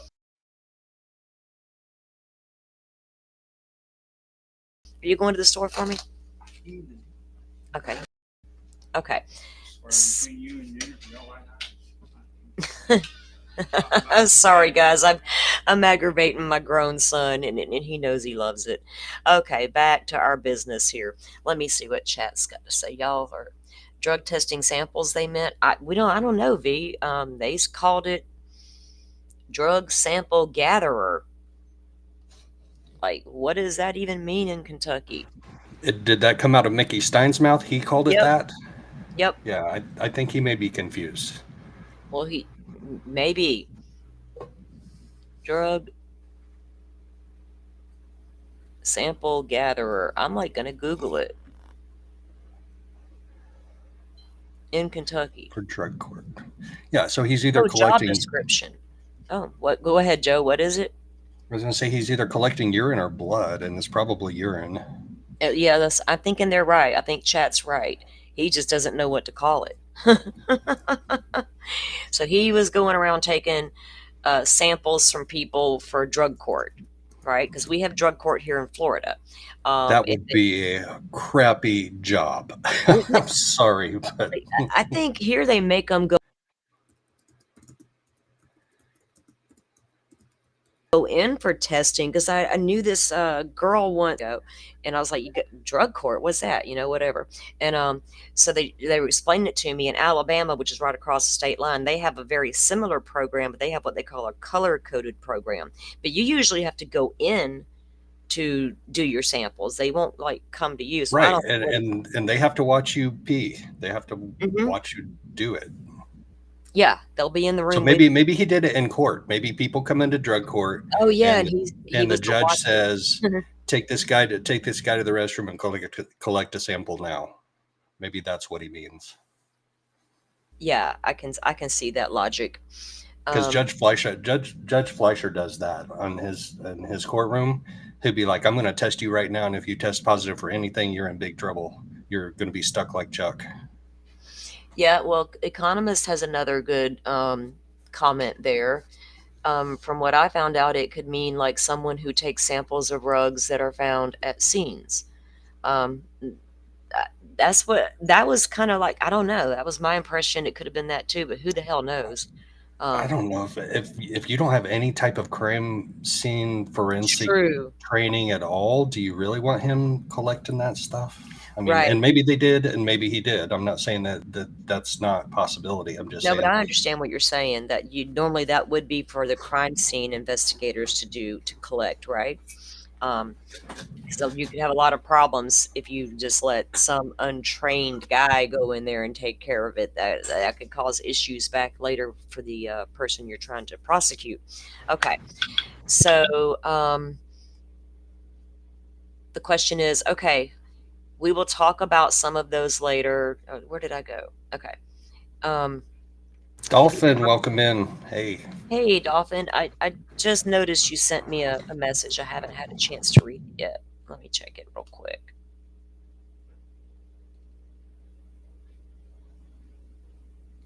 Oh, I see where it's at. I'm looking in the wrong place. Yeah, girl, you under tornado warning? I was last night. You just got the power back on. I was worried last night on my live that mine might go down at some point, but it didn't. And then it never did get I call it rocking and rolling out there. I didn't ever think it got bad out there. I went to sleep, but I woke up this morning. My table didn't flip over because I had something heavy on it, but one of my chairs did. A little bit of skirting came off the bottom of that. There's just one piece on the house that every time it gets windy wants to flap loose.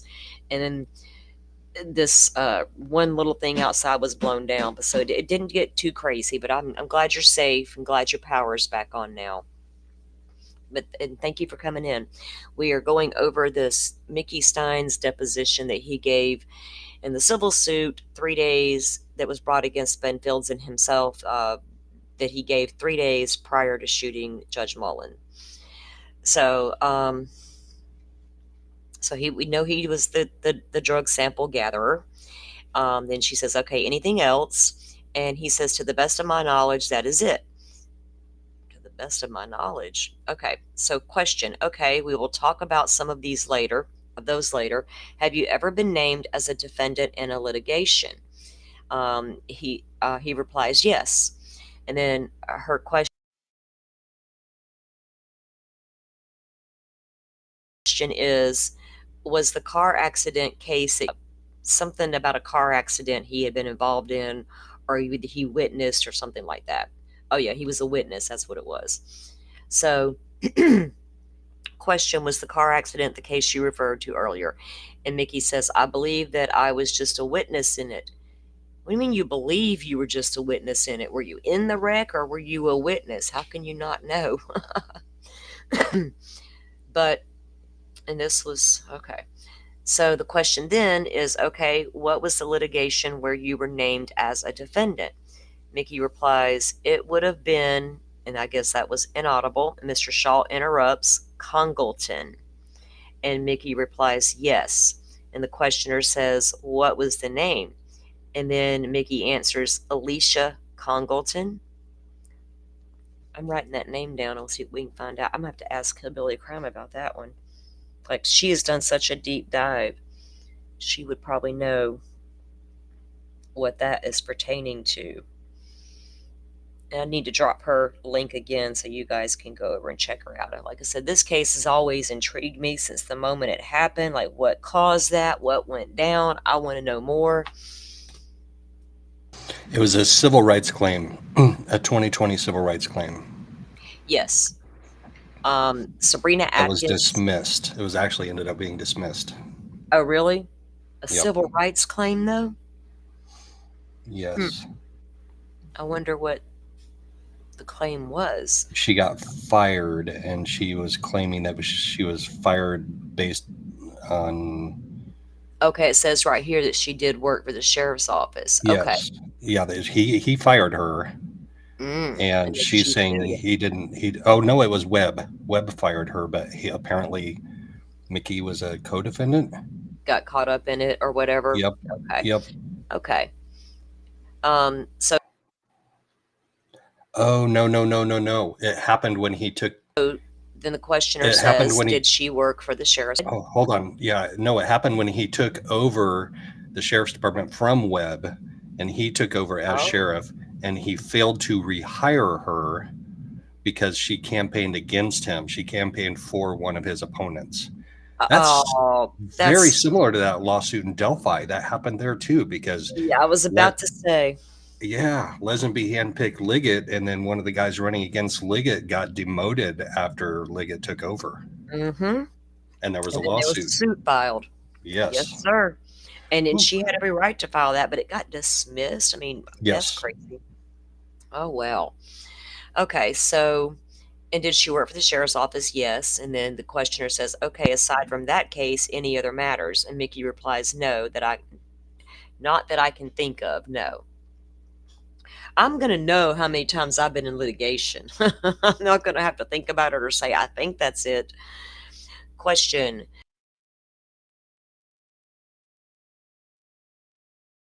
Have you ever been accused of workplace sexual harassment? Says, have you ever been responsible for investigating sexual harassment, sexual misconduct, or discrimination, other, well, I can't read that thing. The blue things are covering it up. In any position that you have held. Mr. Shaw interrupts, have you? Or we can talk for a second if you want to. And then Mickey answers, I'm not understanding her question. So the questioner then says, so think of all the jobs that you have had in your lifetime, including your job as sheriff.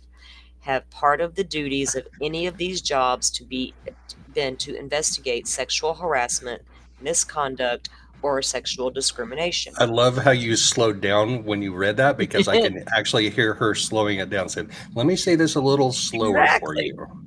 I'm a little theatrical sometimes, y'all. Like, I mean, come on. Sometimes you know people they know what you're asking them and they just want to act like they don't. I can't with that kind of stuff. So yeah, I can imagine her doing that too. Let me slow it down and break it down for you. So then Mr. Shaw interrupts again. I think that she is including this case too. Well, I would think so. What happened when you received work about this case? Mickey says, okay. Then Mr. Shaw says, have you had other incidents of allegations?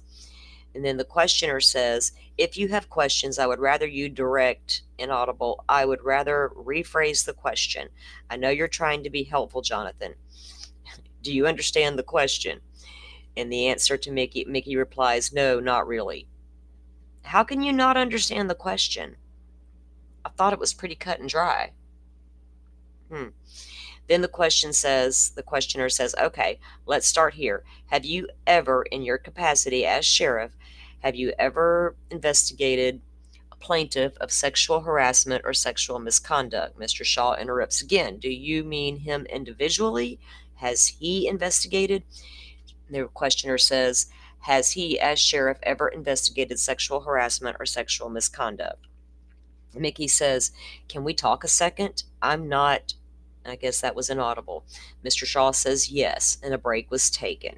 And then when we return, Mr. Shaw says, for clarification, I think that I understand what you're saying.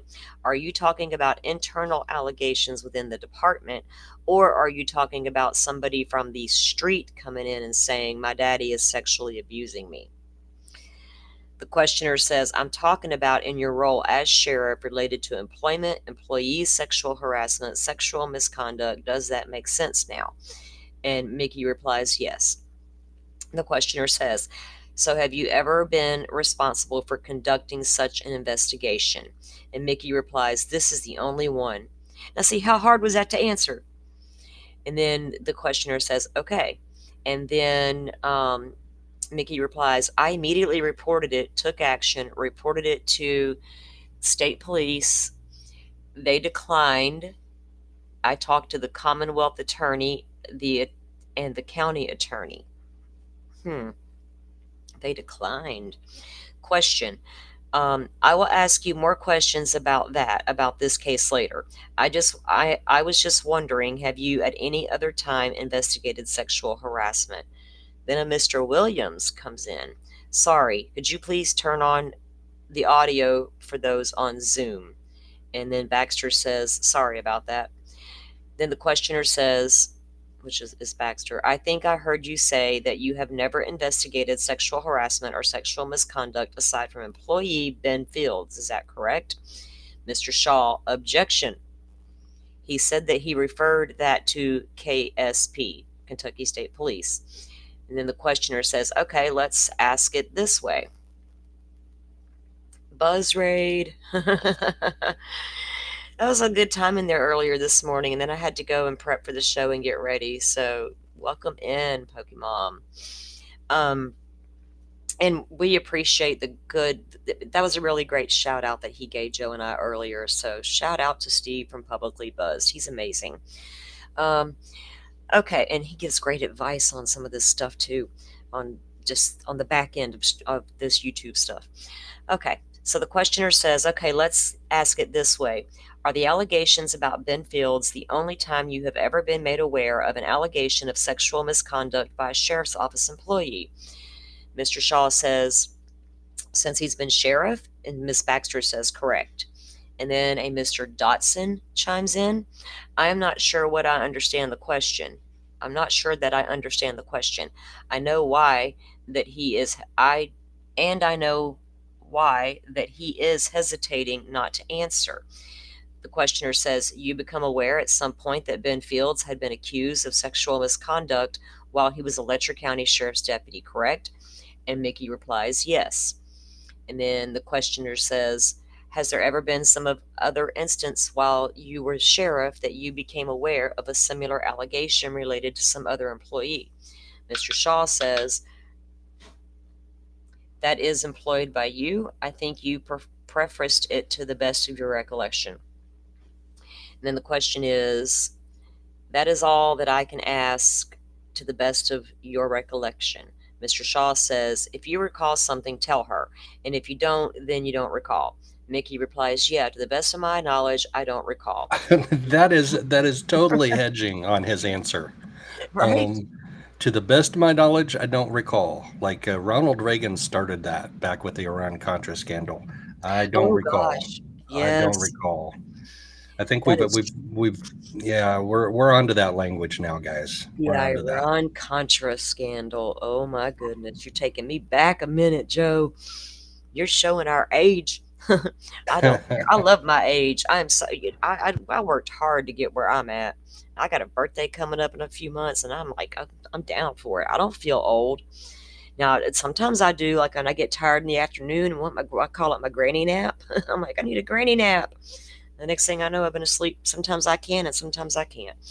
I'm actually loving the space I'm in right now at this age, if that makes sense. I don't have as many responsibilities as I once did. And you found your groove. I found my groove. I got my groove back. Still, I got her groove back. It took me a hot damn minute. So anyway, well, we don't need to get on to all that. Joe, don't make me start cracking up and lose track here. Yes, welcome in. Hit the like button, please, and welcome to all you publicly buzzers. How do I say that? Publicly, that didn't sound right. Publicly Buzz Nation. Buzz Nation. Welcome in, Buzz Welcome Nation. in, Buzz. Yeah, ooh, Buzz Nation. I like a buzz, but okay. I swear, I got some of the coolest stickers, and when they mailed my stickers, Jay had one out at the time, and I got one of those too. And it was back during that one trial where the guy would get on the stand and they would ask him about him smoking weed, and he'd say, I smoke when I smoke. Well, The Shaming of Jay made a sticker of that, and they sent me one of those too. It's got a skull with a doobie hanging out of his mouth, and it says, I smoke when I smoke, I smoke when I smoke. And I love that damn thing. So yeah, I like being a part of Buzz Nation. Okay, back to the document. Y'all sidetracked me. Okay, so if you don't recall, you don't recall. And to the best of his knowledge, he doesn't recall. So the questioner says, okay, have you ever been terminated by any employer?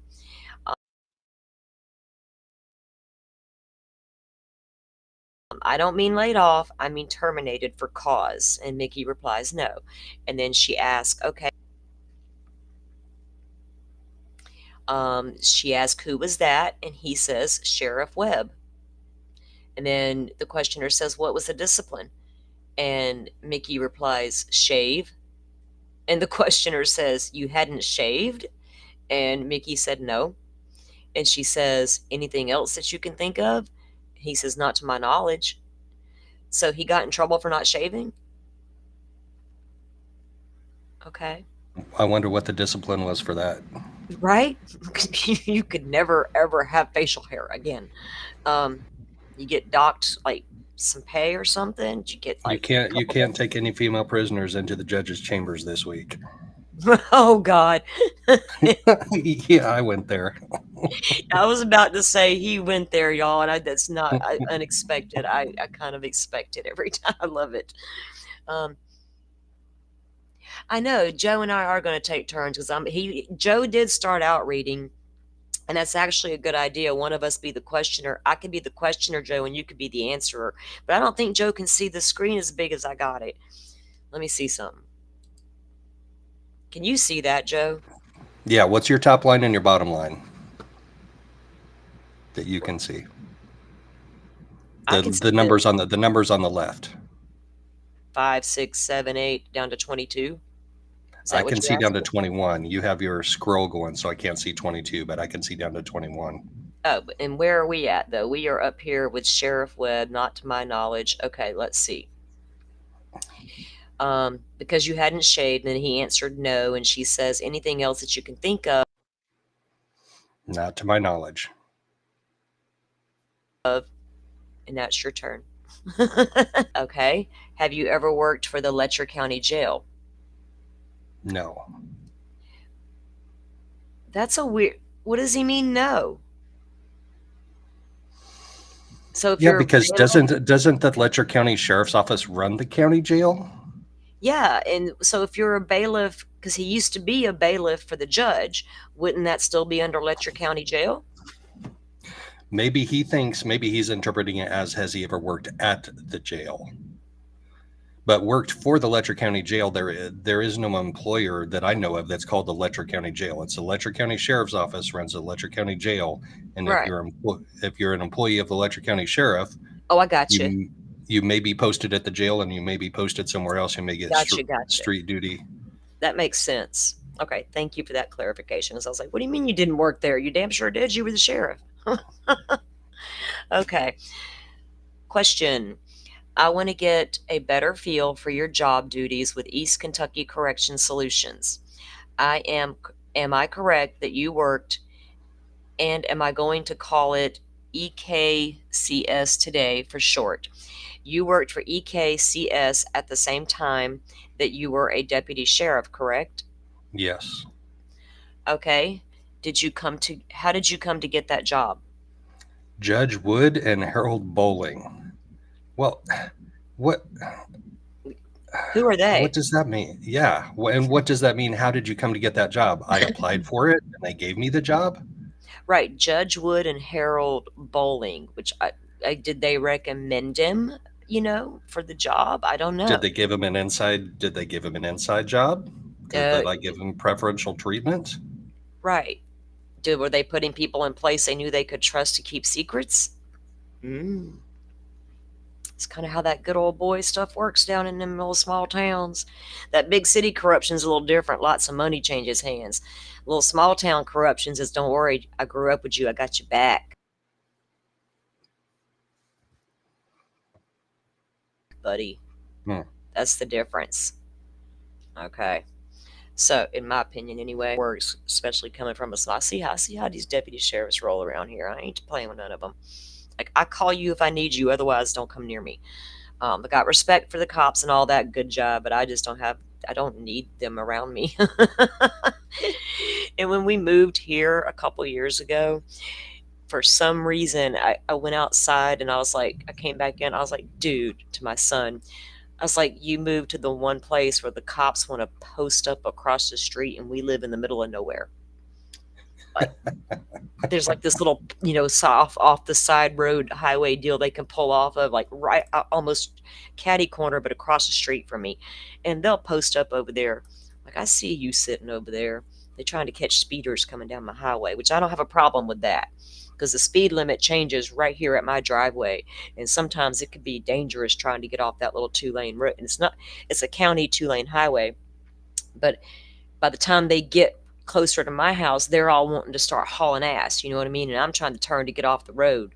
And they'll be like honking their horn and shit. Like, screw you, man. Let me get off the road and then you can have at it. Anyway. Yeah, like they never have to make a right turn into their driveway.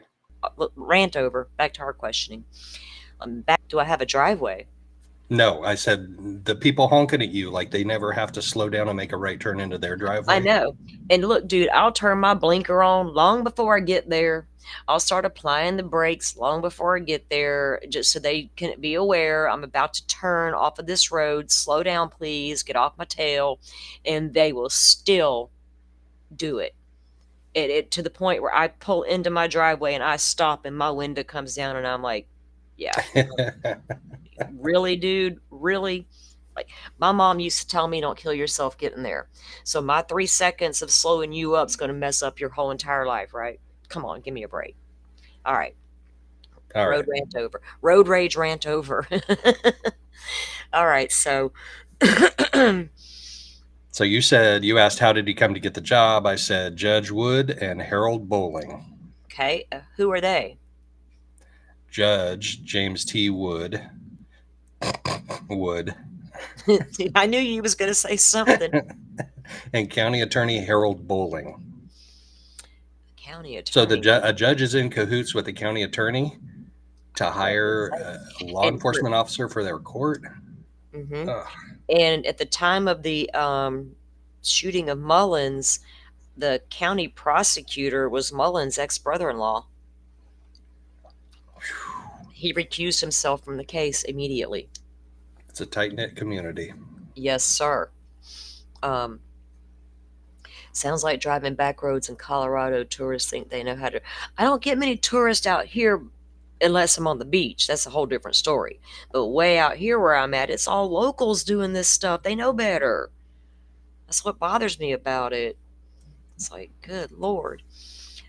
We may get some tourists that come down here for the state forest part on this end, but not most of it's all locals. Okay, so okay, so he answered the question who they were. Was Wood district or circuit? District. Did they offer you the job? They came to me and said, we got a job opportunity for you, house arrest, if you want it. Oh, and that's what the bailiff done. So that was Mickey's duties while he was still bailiff for the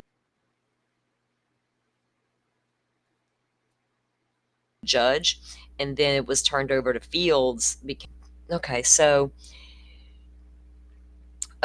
do you know why they were the ones to approach you about that job?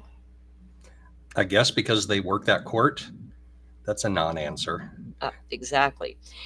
They had already worked that court before, and I even started working there, and they needed somebody. Wow, these are just bizarre answers for this line of questioning. We just needed somebody, so let's just pull. What the world? Is there somebody we can trust to pull in here? Who can we trust? Okay, did they work for EKCS themselves? No, ma'am. Okay, so was the first person with EKCS who you met?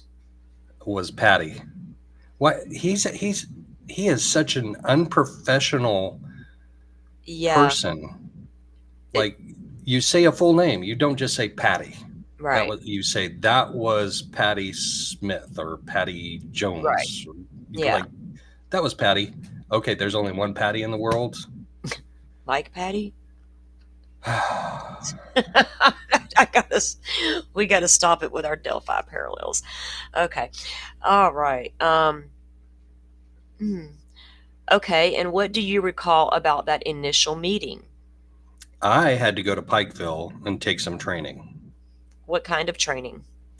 She basically brought me in and showed me all of the paperwork and showed me how to hook everything up, showed me how all of the equipment worked and how to put the leg strap together with the clamps. Scroll down. Oh, okay. I believe that was it. Okay, and I believe Ms. Stockman, Patty Stockman, testified that you worked for EKCS for about 20 years. Does that sound correct? No. How long did you work for EKCS? 14 to 16, approximately. He didn't even say years. Oh, that's your line. Sorry. Years? Yes. So would you have started in what would have been 2005 about? Yeah, maybe 2004. Okay, how were you paid for that work? Contract labor. I believe once a month I would get a certain amount commission, and then at the end of the year I would get a 1099. Commission? For monitoring, for ankle monitoring? There's nothing that could be corrupted about that setup. Exactly. You're sticking people on monitors just to get some money. Wow. Okay. So you were paid on commission? Yes. Do you recall what that commission was, how that commission was calculated? Per person that was on, I got $3 a day and $25 for a hookup. Do you recall roughly how much you would have made a year at that job? Nope. For example, Ben Fields in 2021 made over $30,000. Did you ever make that much in a single year? Yes. You did? Yes. Was that about the average that you would make is 30,000 No, it would be different. every year, but you are saying that there was years that you made 30,000? Yes. Okay, so you just described the training that you got up in Pikeville when you first got hired. Were you trained on any annual basis for after that initial training? At one time while I was doing house arrest, we got a different type of equipment. She came in and trained me on that equipment, just the hookup, the process, and all of that. Aside from that training, was there any additional training you got from EKCS? I don't believe so. Okay, I guess as far as persons on home incarceration, was it your responsibility to make sure that they abided by the court order relating to the terms of that home incarceration? What was your question again? Sorry. So for the folks on home incarceration, was it your responsibility? Slow it down for me. I'm just kidding. Yeah. Okay. Oh, I know. So for the folks on home incarceration, was it your responsibility as home incarceration officer to make sure they abide by the terms of the home incarceration? The terms of the home incarceration, yes. Okay, and the terms of the home incarceration, who set those? The court and the contract. So the judge can say this person is allowed to go here or there. Is that what you mean by that might be in the court order? Yes, and the statute. Okay, anything else that kind of would dictate the terms of someone's home incarceration aside from the statute and the judge's order? And then that's when Mr. Shaw interrupts again and says, do you know the answer? I didn't always know them, but judges do verbal. God, he is so awkward with his words. I didn't always know them. I didn't always know of them. Judges do verbal. Well, at least he didn't say judges do oral, because then we'd go down a whole different route. Yeah, exactly. Ugh. Okay, so what do you mean by judges do verbal? And then that's when Mr. Shaw interrupts again and says, do you want to give her an example? So when I have a violation, I would report it to the judge. And at times they would say, put him in jail, and I would call down to the jail. Okay, and would you be the one to transport that person to the jail? Oh, wait, I got to catch up. A lot of mine was at the courthouse. So the violation was discussed in the presence of the person on home incarceration. Yes. So is that what you mean when you said judges did verbal? Yes. Do you remember signing any kind of employment contract with EKCS related to your employment with them? What was the question again? Sorry. Did you ever sign any kind of employment contract or agreement with EKCS related to your work for them? Not to my knowledge, no. Was it ever the case that during the time that you were working for EKCS, were you also the court security officer? Yes.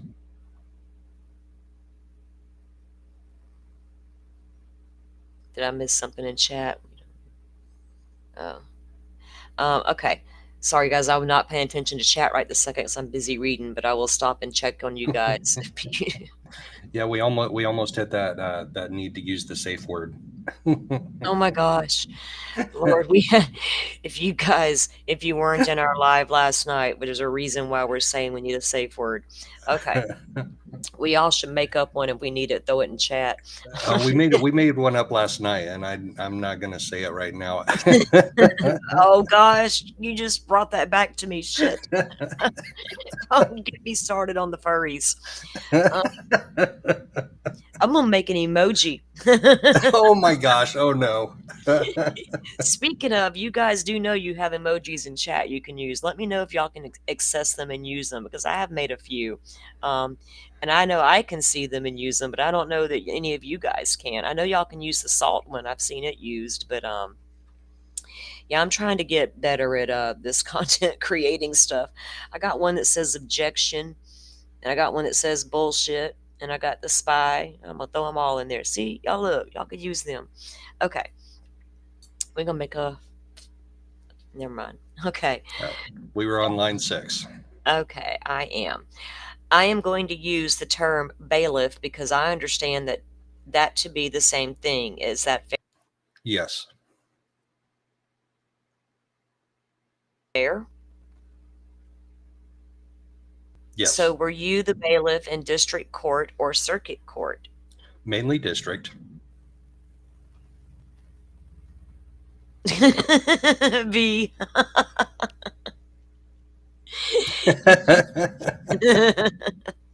I love that. Okay, so were there ever times when you would be working as a bailiff in district court and also put someone's ankle monitor on? No, I had them come after my job. I had them come after my job. I had them come and try and get me fired. Dude, he does not sound like a what?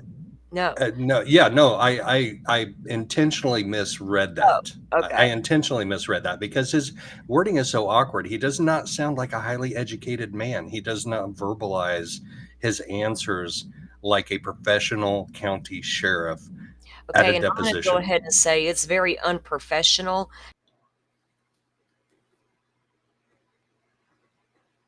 not to put those ankle monitors on during business. Why are they coming after your job? Yeah. Like, No, here is what he meant to say was no, I would have them come after my work hours, after my Exactly. regular bailiff Not like work they're hours. coming for your job, but Yeah, after no. work hours, right? It would be in. Oh, and look at this, line 18. So she's confused by his wording too. Okay, what do you mean after your job? After court security. Like time of day that I'm sorry, like time of day? What time of day would that be? I always had them report at 4:30. Okay, so you would have them come back at 4:30 and get the ankle monitor? Is that what your testimony is? If they was there in court and the judge took them off and they had everything, I would go ahead and take the equipment then. Okay, what about collecting fees? Would you ever collect fees from folks at the same time as you were working as a bailiff in the district court? Can I ask you a question? I would rather that you answer my question, and if you don't recall, that is fine too. Was there ever a time that you can recall when you were working as a bailiff in district court and would have collected fees, during that time period when you were working as a bailiff? And then Mr. Dotson interrupts and says, counsel, do you mean during the day or do you mean the same month? And then my question would be before 4:30. If they was in court and the judge did an arraignment and they were on house arrest and the judge said pre-trial in a month, and that was a Wednesday, and they said, Mickey, I have got the money, I would say, hand it here, yeah, and I would go ahead and take it. They were paying him cash. Yep. And then he's getting his commissions and all that. This is a money-making scheme they had going on over there for the girls not paying the fees, right? And because these companies require these fees. Apparently, I don't know how their contract works, but there's like something super shady going on with this ankle monitor situation. And it's very obvious. Um, And that's probably why she's going down this route yeah, in this exactly. lawsuit. All right. And give them the receipt, I guess. Yes, all monies that was collected was wrote out in a receipt. Was all monies collected cash? I'm just trying to remember if I took a check. I mean, I'd done it a long time ago. I'm not sure if I ever took a check. Mostly money. Mostly. Oh, whoa. If you didn't get paid in cash or check, what did you in money? What did you get paid in, dude? Oh, Lord. Furries. All right. Jesus, man. I'm gonna need my safe word here before too long. I know. Okay. Do you know whether there is any sort of agreement between EKCS and Sheriff Webb or Sheriff Banks related to your work for EKCS? No. Do you recall there being any policies but secondary employment for Letcher County Sheriff's deputies when you were working as a deputy? I had to get permission from Sheriff Webb. Okay, what did that look like getting permission? He just give verbal. Verbal permission? Yes. And what Sheriff Banks do you recall, or was that before you started working for EKCS? Yes. Okay, aside from you getting permission from Sheriff Webb, was there any relationship between EKCS and the county or to the sheriff's office about deputies performing that work? No. Pokemon just scared her cat. Oh, goodness. So during that time period, what were you working for EKCS? What would you do when Miss Stockham told you that someone on home incarceration was out of range? Just walk me through an example what that would look like. So when she would call me and give me the details out of range, what would happen is she would tell me if she called them or not. I would try to make contact with them or next of kin. Okay, how would you contact them? Next of kin is such a weird term, though. Wouldn't it be emergency Next of kin. contact? Right. It would be emergency. This guy, his phrasing is just so weird. Look, when you hear him talking in that video, he is small town. You know what I'm saying? Simpler times. That's all I can say. I wonder where Kentucky's public school system ranks in the U.S. for level of education, quality of education. Anyway, Kentucky had serious problems, over the years. Yeah. I know Mississippi is the worst, but I don't know yes. where Kentucky is in there. I think Mississippi and Kentucky run a pretty darn close race with each other. All right. Okay. So you asked me, how would you contact them? I say by phone. What would happen next? If I made contact with them, I would ask them and see where they was at by phone. What was going on, some kind of answer, why they were out of range. Whoops. And would be a satisfactory response to that question? Someone could tell me, hey, I'm at the doctor's office and I forgot to tell Patty. And I'd be like, okay, you have to bring in an excuse. Got to bring in a doctor's note. Once you get to that office, time in, time out, you bring that to me every Thursday. Okay, what would be an example of not satisfactory response? Oh, dang it. He's going to implicate me right here. I'm at Joe's just hanging out having coffee. We can't make this shit up.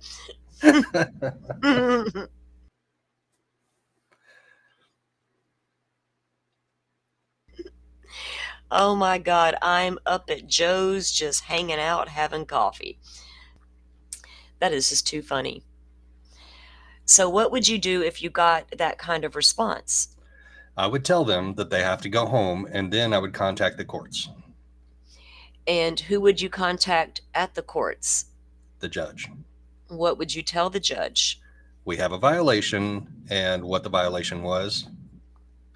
And then what would happen next? They would sometimes say, get a warrant. Sometimes. Okay.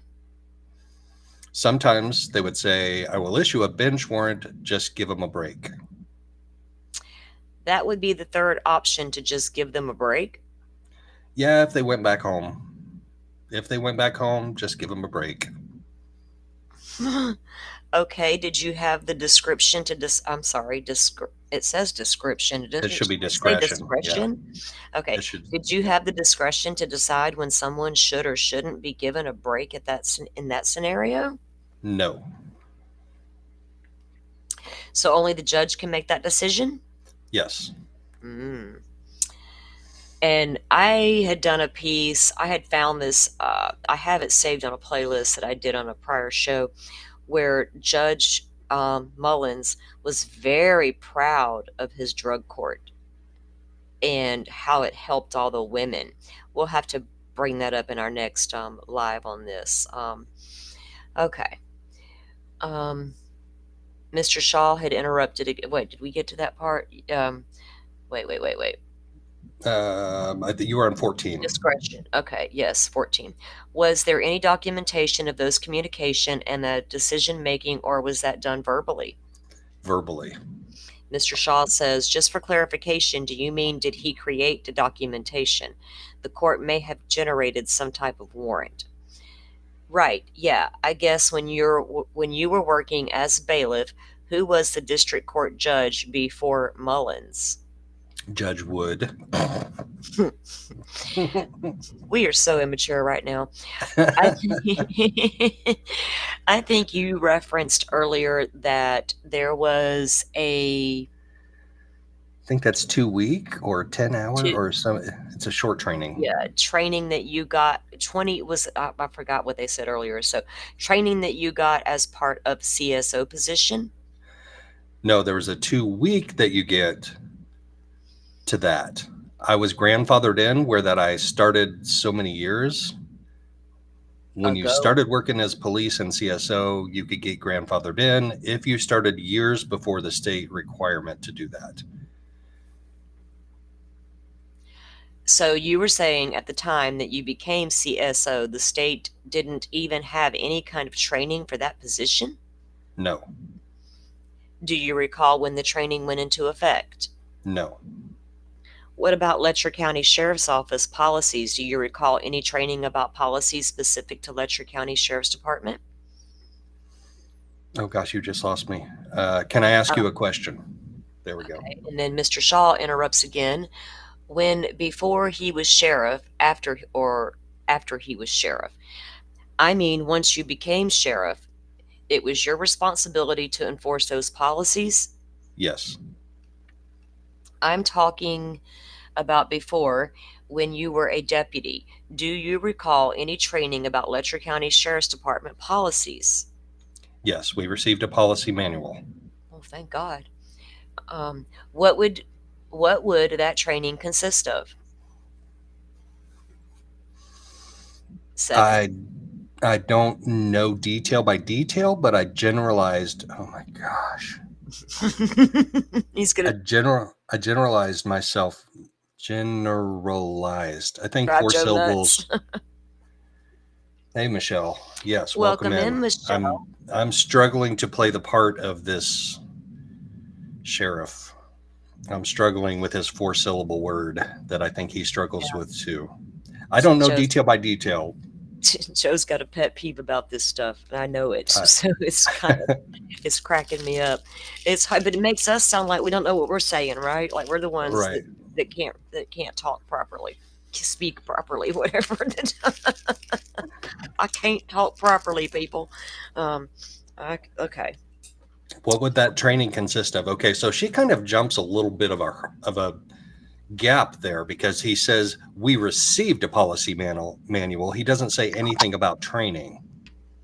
He just says we received a policy manual. That doesn't mean they sat down with HR and went over the policy manual. They didn't sit down with the sheriff and go over the policy manual when he was a deputy or a bailiff or a CSO. But you asked me, okay, what would that training consist of? I don't know detail by detail, probably because you didn't go over it, but I generalized myself with the policy book. Jeez. Okay, I gotta go let the dog in. I'll be right back, guys. All right. Scroll down so I can question and answer myself.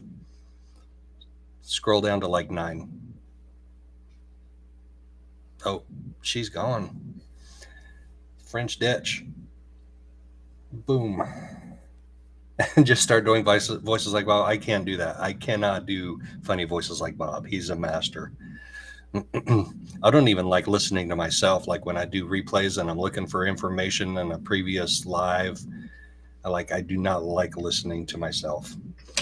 Steve was very kind this morning, and Jersey Jen was kind. They said I have a voice for podcasts. Okay. I don't believe it, but they were kind and gracious to say that. So what did somebody say?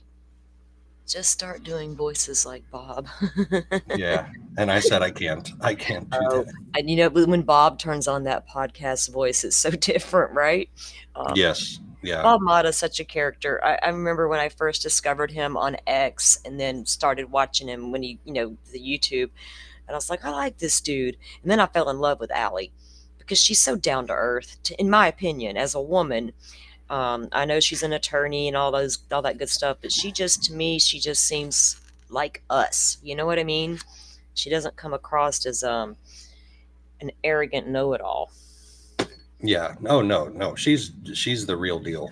Yes, 100%. she's very, very genuine. I love her. Yeah. I'm Team Allie. Okay. So let me get back to my line of questioning. All right.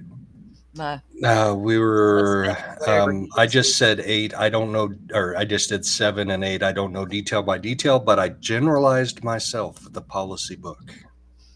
Okay. So there is a policy book. Yes. Do you remember when you received that policy book as a deputy? Oh God. Do you remember? I can't. I know, right? I can't recall is what he says. That every single job that I've gone to that had a policy or procedures or policies and procedures book, we got when we were first hired in. Like you got him at McDonald's. Yes, exactly. I mean, it's commonplace, I guess, unless you're small town police departments. It's like, oh, nobody needs training. We all grew up together. Let's all go be cops. HR has their own SOP book, and their SOP book says give the company's SOP book to new hires when they first come in. Yeah. There's a whole new hire packet, right, for a lot of places. Yes. Yep. I was a manager for years of restaurant industry. My ex he manages a big restaurant in town. Actually, he's the proprietor over there. There's a lot. No, dude, if we get more training in the restaurant industry than they do in the sheriff's department, we are in trouble. That's ridiculous to me. I mean, my 15-year-old got food safety handling certification at 15 years old. Golly. All right. Was it a picture book or a reading book? Or was it a coloring book? Maybe it was a coloring book. That cracked me up. Lordy, it was just pictures, and I didn't understand them. Oh man, we went off the trail there. You're on 14. Okay, so okay, thank you. Okay, I have got an exhibit. I think this was produced by you in Discovery, and it references a 2008 policy manual for the Letcher County Sheriff's Department. Do you see that? Yep. So I guess back in 2008 was the first time that Letcher County developed a policy manual? I don't know. Would you have signed a form like this as a deputy sheriff to the best of your recollection? I don't know. That encephalitis took hold, didn't it? A lot of I don't knows. You need a break? Are you okay? No. Okay. You testified earlier that you recall receiving a policy manual, but do you remember signing anything related to having read or received that policy manual? I can't remember. Okay. Since you became sheriff, is it your practice to have deputies sign something acknowledging receipt of the policies of the sheriff's department? Yes. Are they required to sign that at the time they are hired, or when do they sign that? Yes. And then the document was marked Exhibit 1 and Exhibit 2. Okay, as part of your work with EKCS, did you actually physically go out to people's homes to get them hooked up on home incarceration? No, not to hook them up. Okay, between the time that a person is hooked up and taking off of home incarceration, would you have ever been at their physical home Address. home address? Only if they had a violation and I contacted a family member, said, hey, they're gone, they ran off, they cut the ankle bank. I might go out sometime and retrieve that. Most of the time I've asked the family to come and get it and bring it to me. Sorry. What? I might go get it. I might leave it there. It's a piece of expensive equipment. We might get it back. We might not. We might ask the family might say, bite my butt. Come get it yourself. I'm not the one that was wearing it. I didn't cut it off my ankle and run off. Come get it your damn self. Good Lord. Okay. So when you were working as a deputy sheriff, did you have a sheriff's department's vehicle? On and off sometimes. Okay. I guess there ever been an instance that you would have driven the sheriff's department vehicle out to retrieve one of those home incarceration devices? Yes. Were there any policies about how you were or were not supposed to use the sheriff's department's property? Can I ask you a question? And Mr. Shaw says, yeah, a break was taken. And then Mr. Shaw, whenever he says, can I ask you a question, he's asking his attorney if he can ask him a question. Yes, I believe so. Yes. I was confused. I was thinking he was asking if he could ask her a question. No, he's asking his counsel if he can ask him a question. He's wanting to go confer with Mr. Shaw about, how do I answer that question about using the sheriff's property? Okay. So Mr. Shaw says, can we get some clarification on time frames when you are talking about? Yeah, when you were a deputy sheriff, were there any policies on how deputy sheriffs were or were not supposed to use sheriff's department's equipment? Policy changes all the time, but at the time, yes. Why would the policy change all of the time? I just said policies would change all the time. What the? Well, no shit. Well, specifically, policies about using sheriff's department equipment and property like car. Do you recall what policy ever changing? That policy ever changing? I don't recall. But he just but he just said policies changed all the time, and she asked him about a specific policy. I don't recall. Oy, oy, oy. Yeah. Right, Pokemon, he just did whatever he wanted, it seems like. Forrest is innocent. Whatever y'all accused him of, he is innocent. Well, he put a nice double entendre in the chat. He said, could that policy manual have been a pop-up book?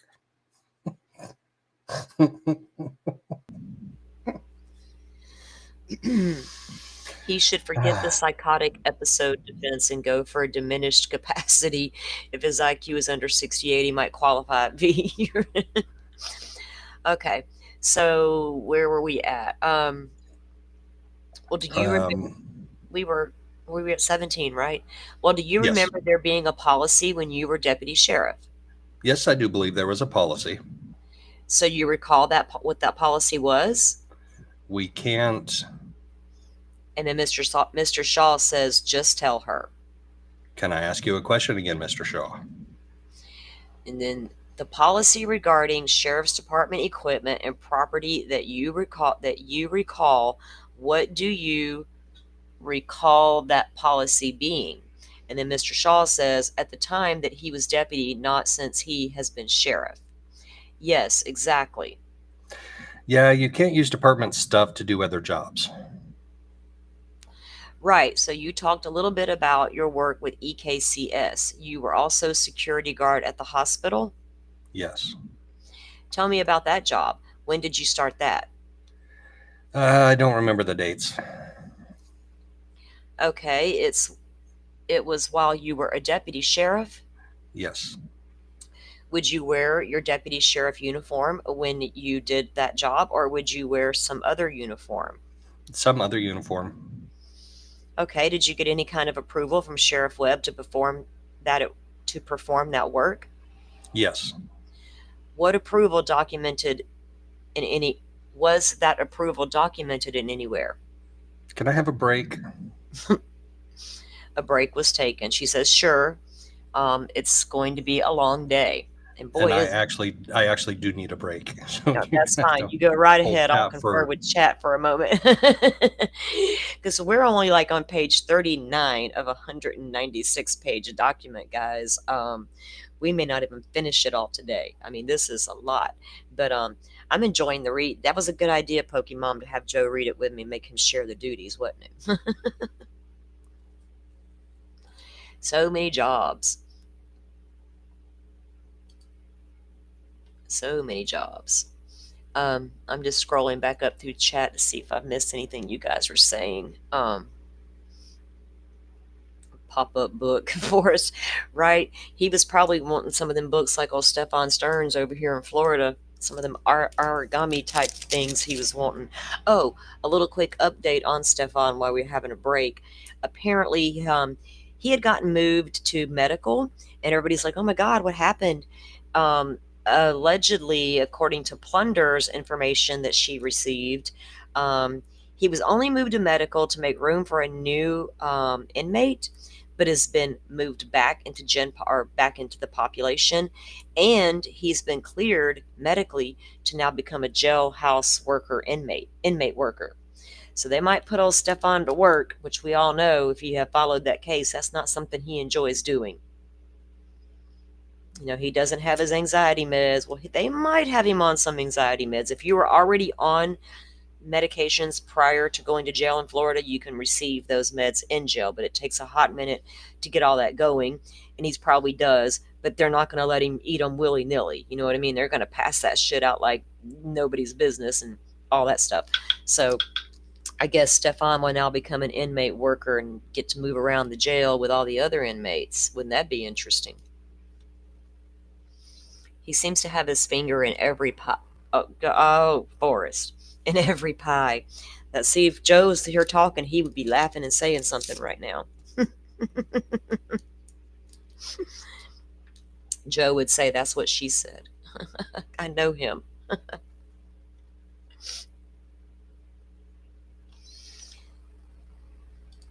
Okay. Joe's on a break. We'll be good. I'm taking a break too. I'm just sitting here drinking my Coke, having another goody powder. My neck's a little bothering me.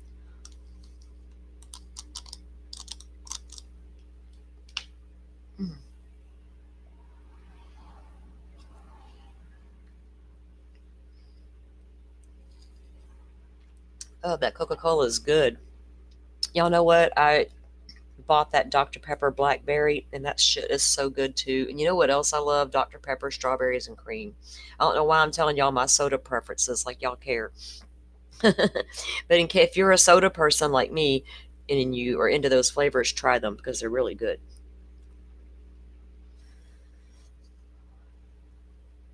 I think I'm going to get me some blackberries this year and plant them. My yard doesn't have any, so I researched it the other day, because when I was a kid, it was like my favorite pastime. You know, we didn't have internet and stuff. It's like, get your tails to the yard and play and find something to do.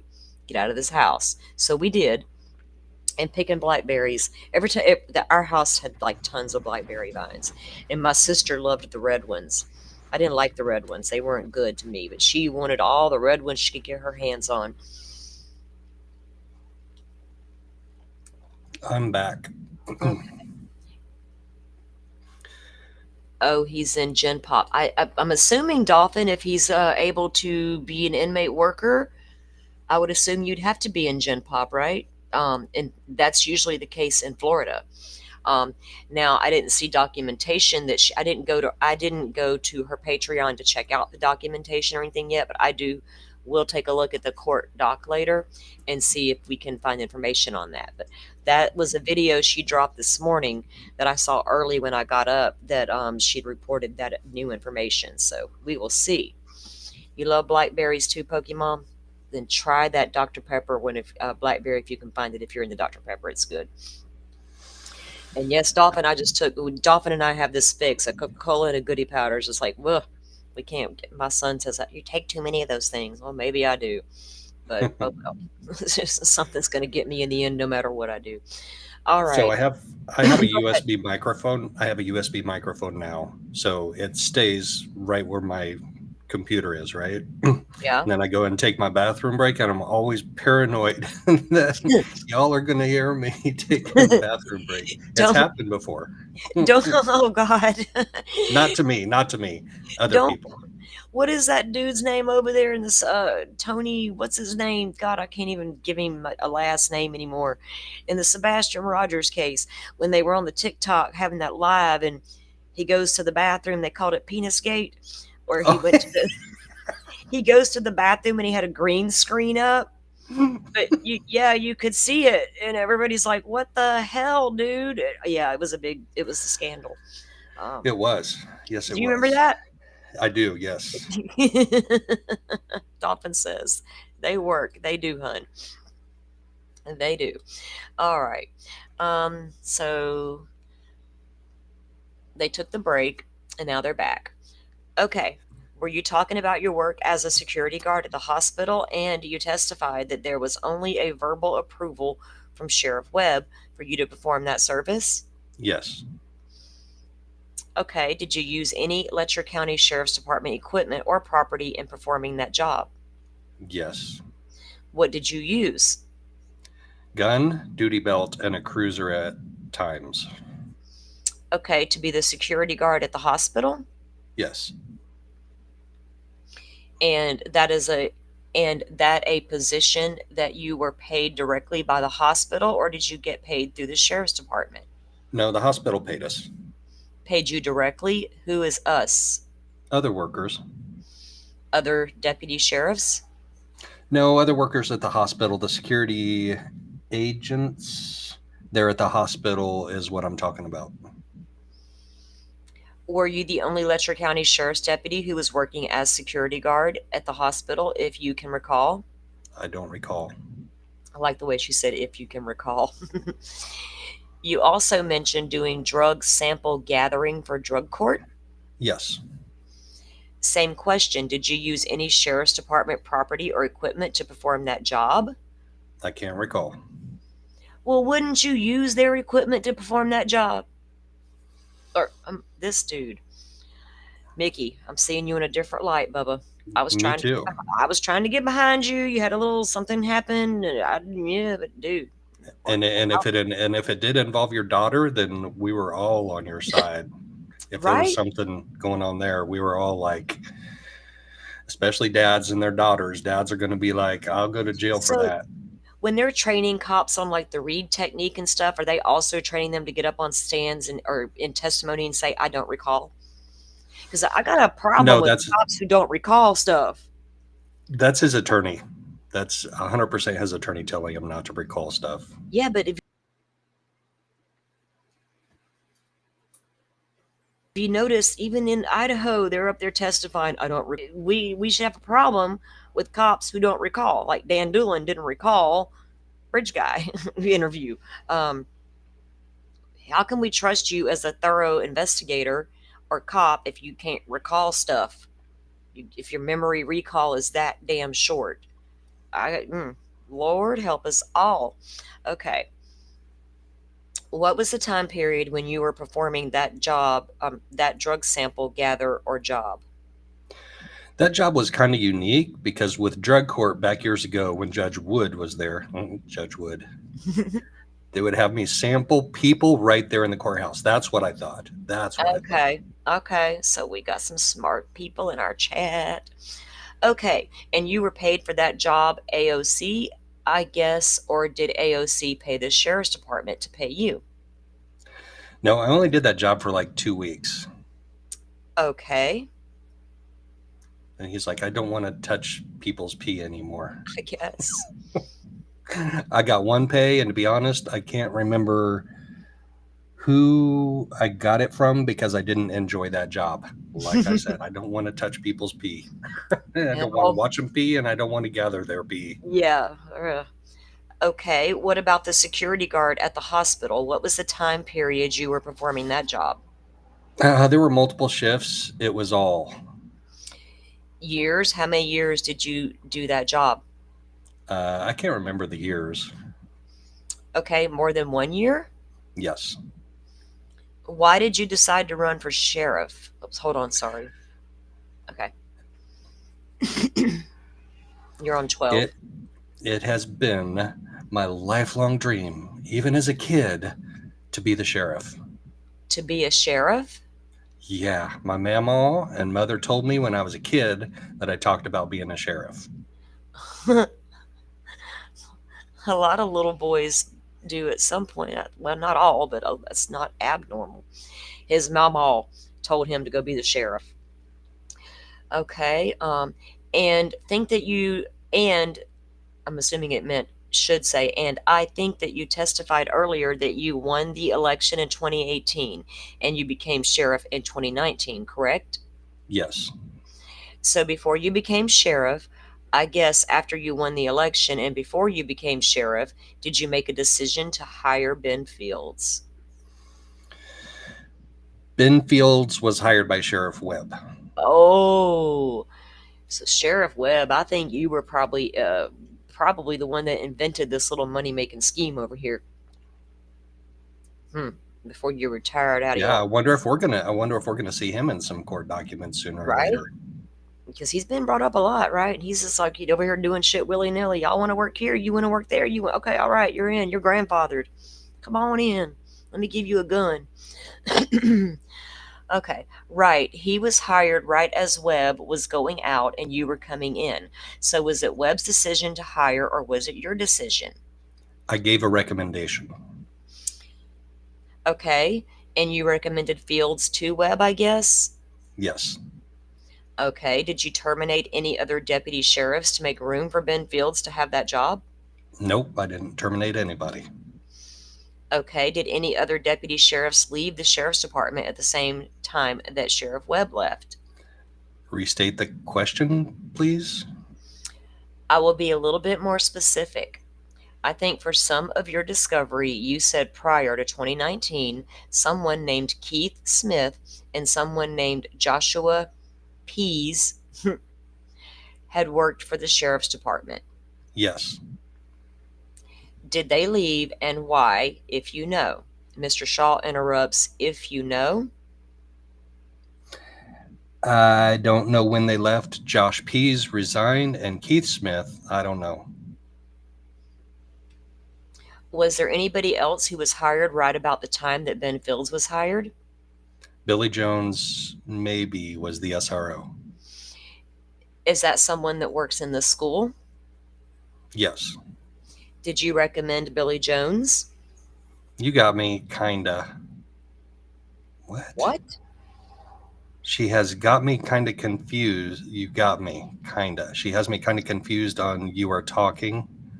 I don't know if Sheriff Webb hired Billy Jones. That wasn't my question. Did you recommend Billy Jones? For the SRO job? Correct. That's kind of a whole different job situation as far as hiring. Explain that to me. The SRO, and for those of you in chat who don't know, and I'm sure most of you do, if not all of you, that's school resource officer. They usually try and hire actual law enforcement officers to be the SRO to hang out at the school and cut down on the number of bad stuff that goes on in schools. Yeah, all of our schools here in our county have sheriffs that do that, or deputies that are the school resource officers. The SRO is hired through our office, but the school system does a contract for Mr. Jones. So the school system conducted interviews and everything. Okay, so they did the hiring? Yes. I see you are aware of whether there is, Are you aware of whether there is any kind of agreement between EKCS and the county today related to home incarceration? I am not aware. Are you aware of any agreements between EKCS and the jail today related to home incarceration? I am not aware. Okay. Did you receive any training when you got elected as sheriff? Yes. Okay. What kind of training did you receive? It is the state required training. Okay. Explain to me what that looks like. Before I took over, I went, I think it was December of 2018, to the sheriff's conference. Where was that? I don't recall that year. They move it from year to year. So that is an annual training? Yes. Have you attended every year? Yes, but one. So that's a no. Yeah. Okay. What year did you not attend? COVID. Oh, makes sense. What kind of training do you get at the conference? The dude can't even tell what year COVID happened to make him miss the conference. Mm-hmm. Like, how could you forget? I mean, all different types of training that we got at the conference. Can you give me some examples? Legal update, they go over PTSD, what signs to watch for, and stuff like that. What about supervising employees and training about supervising employees? Yes. Explain that to me. They just go over and talk about, make sure that, you recognize your policies and stuff like that. What do you mean by recognize your policies? Just make sure they're up to date and stuff like that. I can't wait to get the transcripts from that Brian Koberger thing so we can read that. Are we weird, y'all, here? We are weird. We're a bunch of weirdos. Okay. Do you believe Letcher County Sheriff's Department policies to be up to date? To the best of my knowledge. Aside from attending that training, did you anything else ready yourself? Did you do anything else, Lord, y'all, I'm just going to read it how they wrote it. Aside from attending that training, did you anything else ready yourself for the sheriff's position as far as training goes? Are you asking at the beginning or the whole time? You got elected and you were about to become sheriff. I'm wondering what all you did to ready yourself for that position. You have talked about going to a state required training. Yes. Anything else that you did? Yeah, I came over and kind of shadowed Sheriff Webb a little bit. We did some ride-alongs. We checked out the judge's chambers. Furry. Okay. Okay. Anything else? Yeah, not that I can think of. What about any efforts when you became sheriff to review or revise any of the Letcher County Sheriff's Department policies?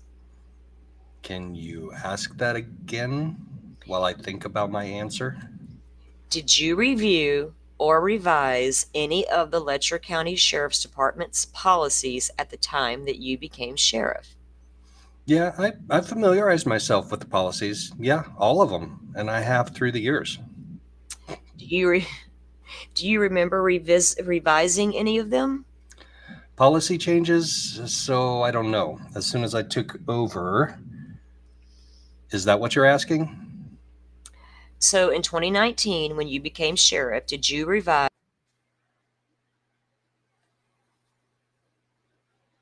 any of the Letcher County Sheriff's Department's policies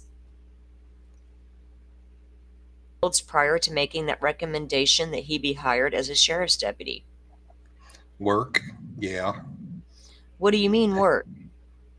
He worked at the jail. I worked as court bailiff. So you knew him through your work at the courthouse? Yes. She has to put intelligent words in this guy's mouth. Mm-hmm. What did you think of him at the time? Nice guy, polite, professional, always at work, just an all-around good guy from what I know. And he knew the inside and out of the judge's chambers. I gotta stop that. Makes you wonder, did they grandfather him into sheriff because he wasn't too bright? He is not coming across as bright at all. And no. Yeah. Sorry, Mickey, but you're not. Oh, Mickey, I got a video off of, I sometimes I'm guilty of stalking certain people's Facebooks if they're brought up in criminal cases, and there is literally a video of him and his daughter in the car, and I'm not going to put her out there, not her face, but she's in the back seat and he's in the front seat, and they're like car karaoke. Oh, Mickey, you're so fine, you blow my mind. Hey, Mickey. And then they do one where I shot the sheriff. I was like, holy shit. Woo. Some people were sharing that stuff on Twitter. I never shared it because she was a minor, and I was like, I'm not putting that out there. But I did go see it all. I can't help myself. Anyway, this guy was just an all-around good guy from what I know. All right. Were those the reasons why to hire him for the bailiff position? Yeah, he's dependable. And was that also the reason why that you recommended him to Patty Stockman to work for EKCS? Yes. All right. Did you know any of Ben's family? His dad, Jerry Fields. Oh, that's funny, Ben and Jerry. Okay. His dad, Jerry Fields, was a longtime constable. He was a well-respected man in the community, and his mother, Nell Fields. As far as anybody else, I don't really know his family that well. He had a sister, Holly, that worked at the courthouse too, correct? Not at that time. I don't. Yeah, she might have worked at the clerk's office.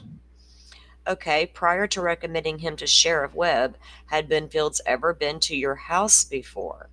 I don't recall. Okay, I understand that you have maybe a weekly poker party. I wouldn't refer to it as a poker party. Well, what would you refer to it as? It is a gathering of friends and individuals. You know, we played rook there, we played cornhole there, we have had fish fries there, then we fed the whole community. My neighbors' wives have come up and played, and we gather outside around the fire pit. It is just not poker all of the time, is what I'm getting at. Okay. Have you invited Ben Fields to any of those gatherings that you just described prior to recommending him for Sheriff's Department position? I don't believe so. Okay, I guess after he became deputy sheriff, you did invite him to some of those parties, correct? Yes. Did you know any of Ben's family who were working at the jail at the time that you recommended him for the deputy sheriff? Him for deputy? His wife, Angie.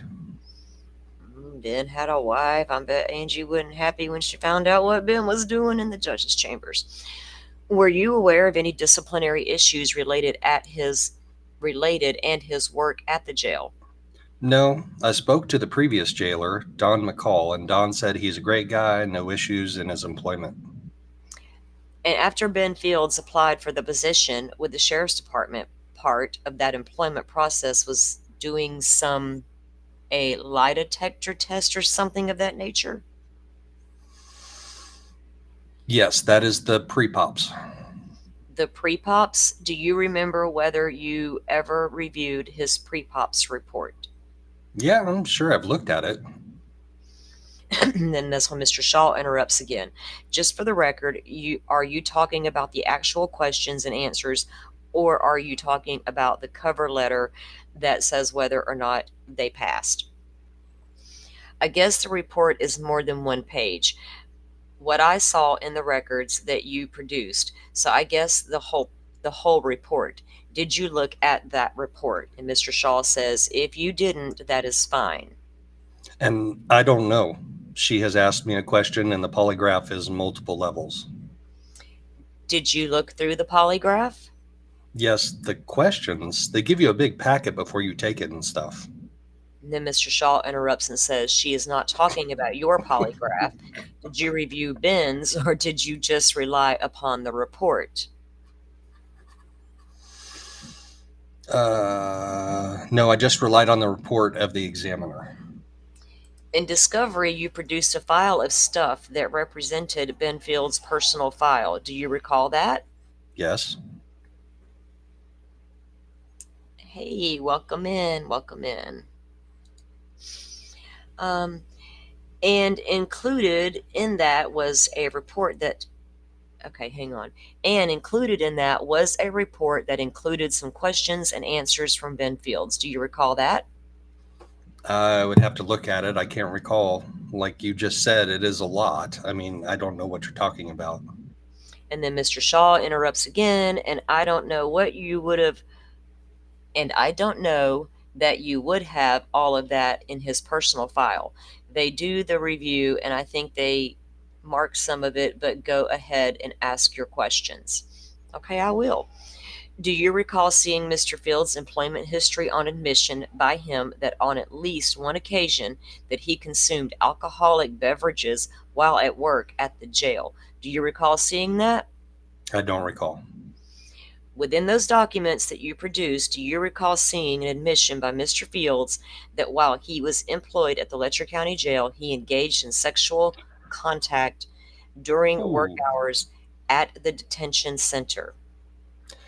Nope, I don't recall that. If you had have seen that, would you have considered those to be red flags? That examination, that report that they send in, they recommend suitable. Who is they? It is DOCJT, I believe. And then Mr. Shaw interrupts again and says that is a state background check and state examination. So Kentucky, she's implying, and we haven't seen the evidence of it yet, that he admitted to drinking alcohol on the job and to having sexual contact on the job. Yeah. And the Kentucky Department of Corrections still recommended him as suitable. Mm-hmm. It's some funky stuff true, going down in that town. That is mind-blowing. Not just the town, the state. Yeah, exactly. Well, you know, that corruption runs deep, don't it?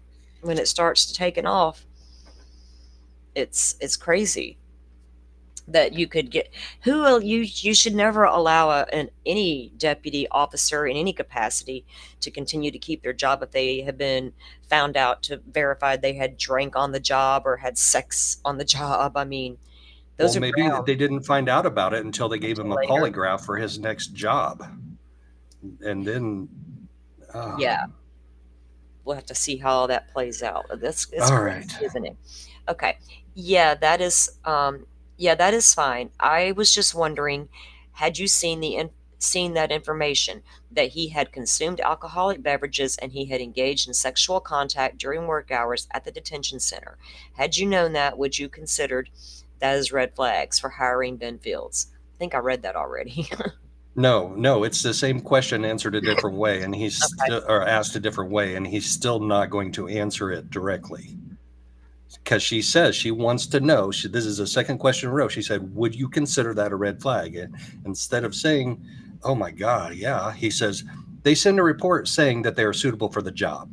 I have got reports that says not suitable for the job. So I took that as a state's recommendation that he passed their exam. I understand that, but is that not my question? My question is, had you known that he had consumed alcoholic beverages while at work and engaged in sexual contact during work hours of the detention center, would you have considered those red flags in hiring Ben Fields? That is my question. She asked it 3 times. Mm-hmm. Yeah, I would not condone that type of activity on the job. He still didn't answer it, though. No, she didn't ask him if he would condone that type of behavior on the job. She asked him if that's a red flag in the hiring process. Plain and simple. It's apparently black and it's white. not him, right? What's a red flag face? Okay, but your testimony is that you weren't aware of that. Is that correct until today? Ask it again. Have you ever heard anyone say that Ben Fields, and then it's No, absolutely not. before today? That wasn't your question to me earlier.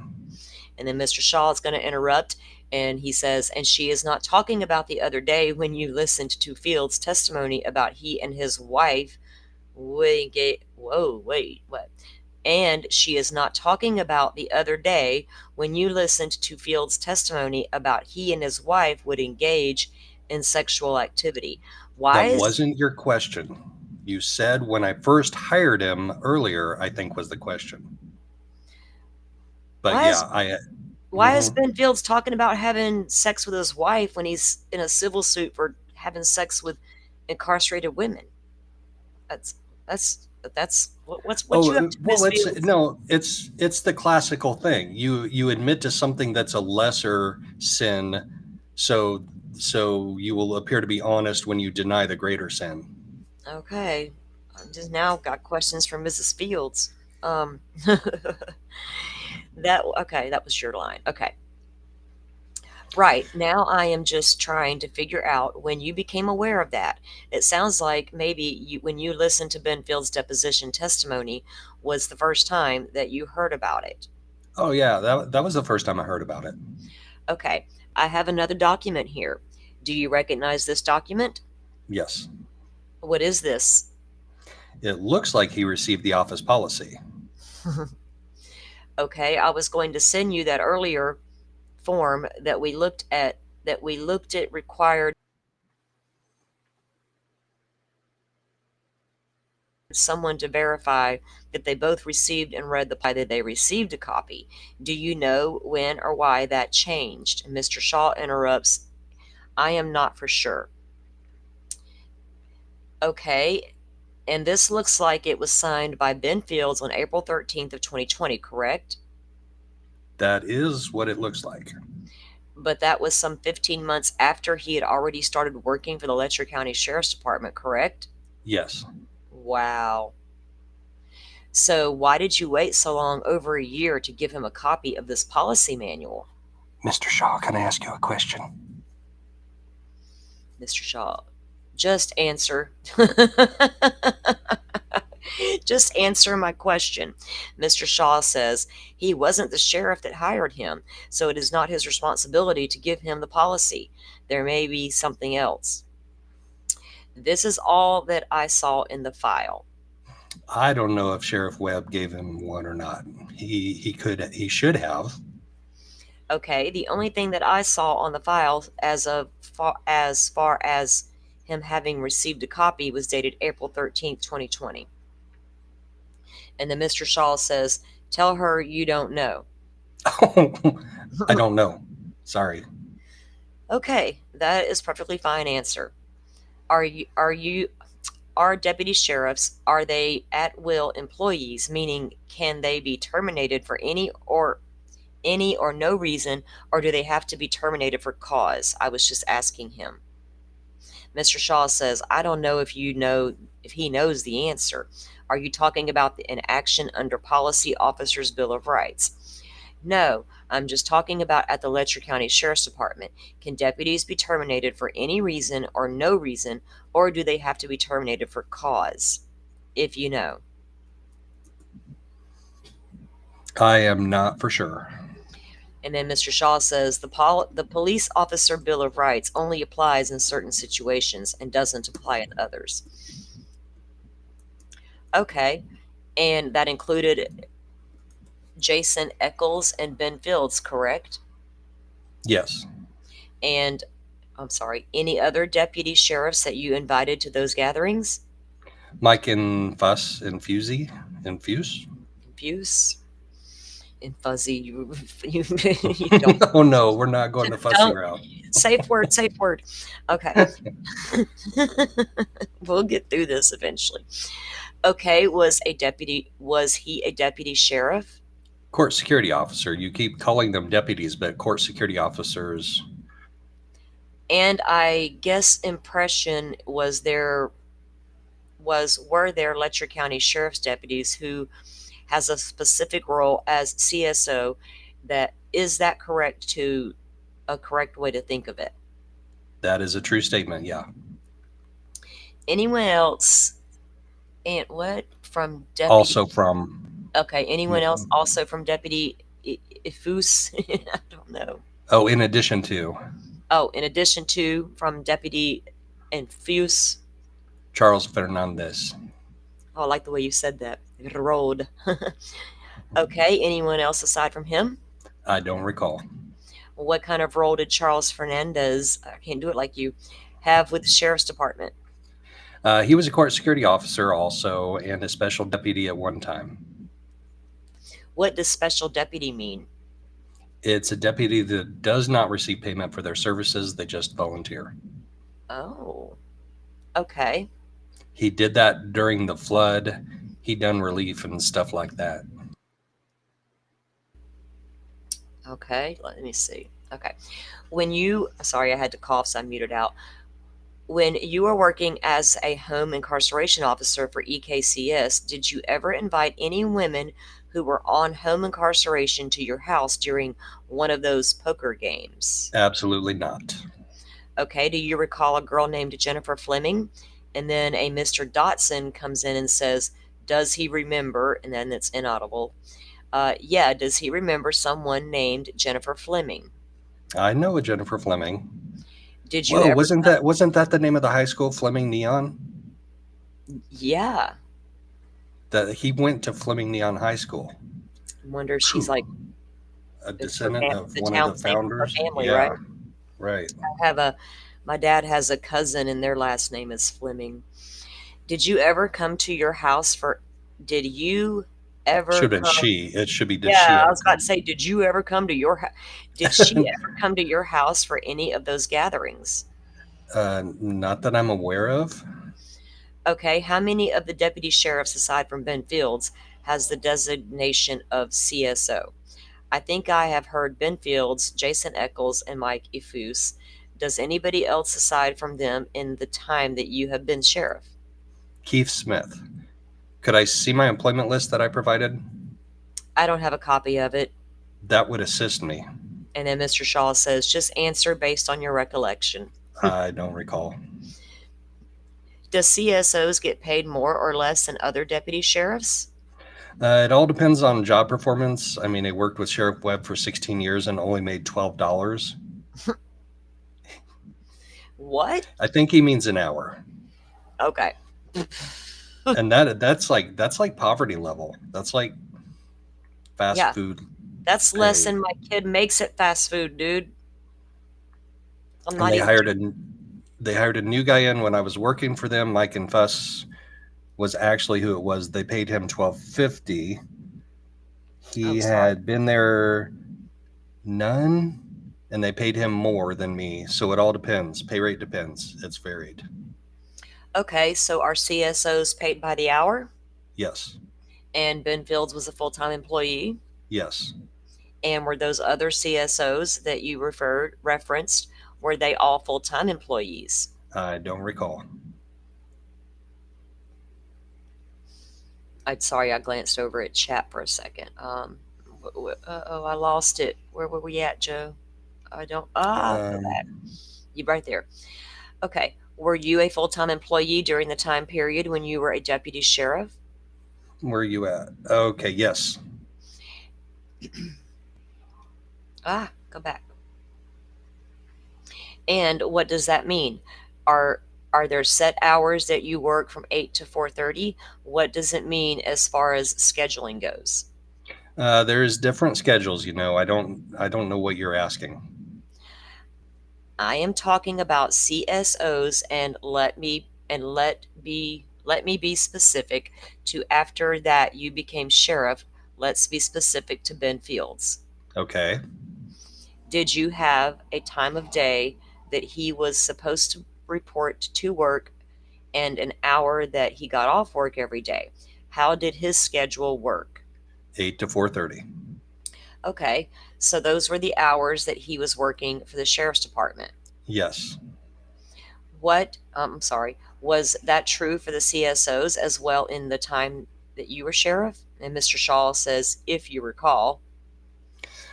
Jason Eccles. Oh, no, that's your question. Jason Eccles, did he work 8 to 4:30 too? Yes. Keith Smith, did he work 8 to 4:30? No, there were some days he had to leave early. Okay. He was an EMT paramedic. Okay. And then Mr. Shaw says, are you talking about since he has become sheriff? Yeah, for these specific people. And then Mr. Shaw says, if I recall, I think there was some other testimony at times the courthouse closed at 4 opposed to 4:30 at different times. Yes. As far as the pay goes, does AOC pay the sheriff's department, which then pays, is that BCSOs? BCSOs, court security. I Some don't type of court security officers. Yeah. Okay. Now I don't know if it is AOCs. I am always due inaudible. I'm pretty sure it forms with local fees, whatever that means. What do you mean by that? You get a reimbursement for these employees on the hourly so much. And who is doing the reimbursing? I don't recall. So you turn in some paperwork to Inaudible. Actually, Lashana turns the paperwork in for me. Okay, who is Lashana? She is the bookkeeper and office manager at the office. For the sheriff's department? Yes. So she turns some paperwork in about hours worked, and then the sheriff's department gets reimbursed? Yes. I want to talk about our involvement in getting Ben Fields the position with East Kentucky Corrections Solutions.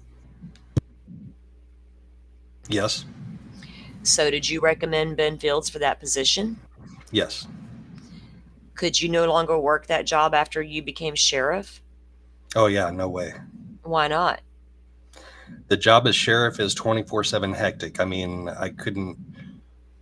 one day my phone only goes back to 2 p.m. and I had 186 calls from 2 p.m. to 10 p.m. So it's just too hectic. I couldn't juggle. I worked 3 jobs, I just couldn't juggle all of it. 3 jobs. So you decided to recommend Ben Fields for that job. What do you recall about your decision with Patty? After that, I won the election. She was disappointed. What? What a good friend. I wonder why exactly she was disappointed. I think we might be seeing some reasons why. She was disappointed, and she was like, I don't know what I'm going to do. I need somebody. Can you find somebody? And I told her that I would look around. Look around. Earl had to die. Okay, what did you do next? I found somebody that I thought would be good for the job, and I called her and said, hey, he's a great guy, all around good guy. He's worked at the jail. And, I told her I had checked with the previous jailer and nothing, no inaudible. I guess, did she know that he was planning to become a deputy sheriff by that point? Yes. And so I guess she agreed to hire him, as far as you know? As far as I know. And you actually trained Ben Fields for the EKCS position, correct? I let him shadow me. Okay, what do you recall of that? Basically, when there's a chick that can't pay for her ankle monitor, I shake her down for some favors. He learned that from me. He learned that from watching me, okay? Yeah. All right, line 16. Coffee with you. Basically, when I do my house arrests on Wednesday at 4:30, have everybody report. I would show him the paperwork, the forms. See, everything is different now. They do GPS now. I don't believe that I was ever part of GPS. My old first house arrest box was almost as big as that TV. I mean, no joke. It was a white box this big. You have to have a manual key to turn it on, and you had to have a phone landline. They wasn't none something tracking people. There wasn't none. It would only let them get 100 feet outside their residence, and it would tell you if they had a violation, cut the strap, unplug the box, stuff like that. So I went over all that paperwork with him and all that stuff. Okay. I showed him how to hook up, how to collect the money, do the receipt. Collect the money? That's crazy. You should be going down and paying the clerk of court, right? Exactly. Yes. How to collect the money, do the receipt, mail it in. When I first took over, I would have to, and just paying them $12 an hour, you're asking, or $3 a day per person, $3 a day per person, $25 for hookup. You're asking for somebody to be tempted to take advantage of the system. Yeah, definitely. I showed him how to hook up, how to collect the money, do the receipt, mail it in. When I first took over, I would have to mail in money orders because Patty didn't have a bank account. Oh my gosh. And I would mail in the money orders to her. Okay. Were you aware of Ben Fields receiving any other training aside from the training that he got from you?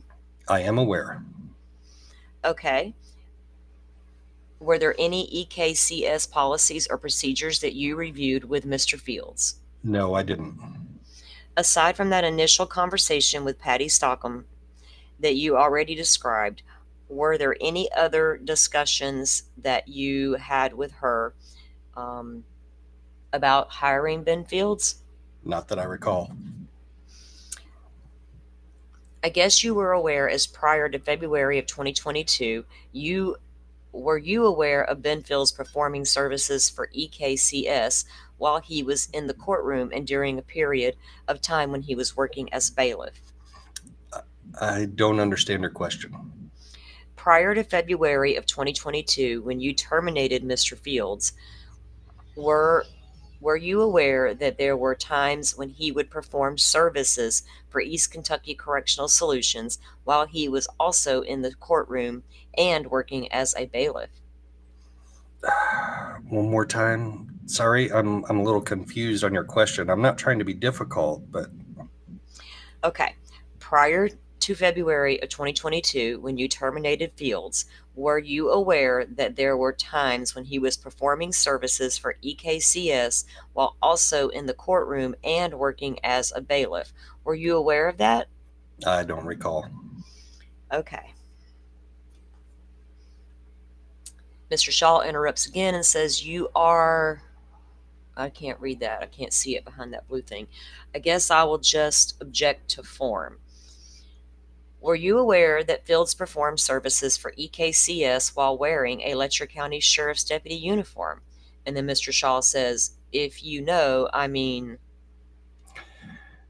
Ask your question one more time. Sorry, I'm not trying to be difficult. You bounce around a little bit for me. Like I said, a little bit of stress. It's that California encephalitis. It's got to be. I understand. I do. And I'm happy to repeat anytime. Were you aware that Ben Fields, was performing services for EKCS while he was wearing a Letcher County Sheriff's Department uniform? Nope, I don't recall. Okay. You don't recall being aware of that? If Ben Fields was wearing a Letcher County Sheriff's Deputy uniform while performing services for EKCS, would that have been a violation of the Letcher County Sheriff's Department policies? I need some clarification. Okay. If Ben Fields was working someone up on an ankle monitor, doing something that was within his duties for EKCS while wearing a Letcher County Sheriff's Deputy uniform, would that have been a violation of the Letcher County Sheriff's Department policies? Yes or no? I mean, when is he doing that? I don't get your question. At any time, if there is some sort of decision. Is it 4:30? Is at 4:30 when I got off at sheriff's office. My sheriff didn't require me to go all the way home and come back with a personal truck and personal clothing. But now if I was out after hours, I was in personal clothing and my truck at times. If it was something on the way home, my sheriff would give me permission. And yeah, you can do that. They would let us go to the grocery store. Okay, we're not talking about grocery store. We're talking about EKCS, dude. He is so slippery and evasive on this. Good grocery store. That wasn't quite my question, but that is helpful to know. So you are the sheriff. Yes. Last I checked. And Ben Fields is the EKCS home incarceration officer? Uh-huh. Is he allowed to perform services for EKCS while wearing a Letcher County Sheriff's Deputy's uniform? Mr. Shaw breaks in again. She is talking at the courthouse or any time. I understand what you're saying. If somebody is in court and they say, hey. So does it matter in different situations? Is it okay? In other situations, it is not okay. Is that what you're saying? And then Mr. Shaw interrupts again and says, did he ever call you and ask you for permission to stop by on the way home to check something out? Yes. And then Mr. Shaw says, like you did, so it is the same practice that you had? Yes, sorry. So you are saying that if Ben Fields were to be wearing his deputy sheriff's uniform while performing services for EKCS, he did it with your permission?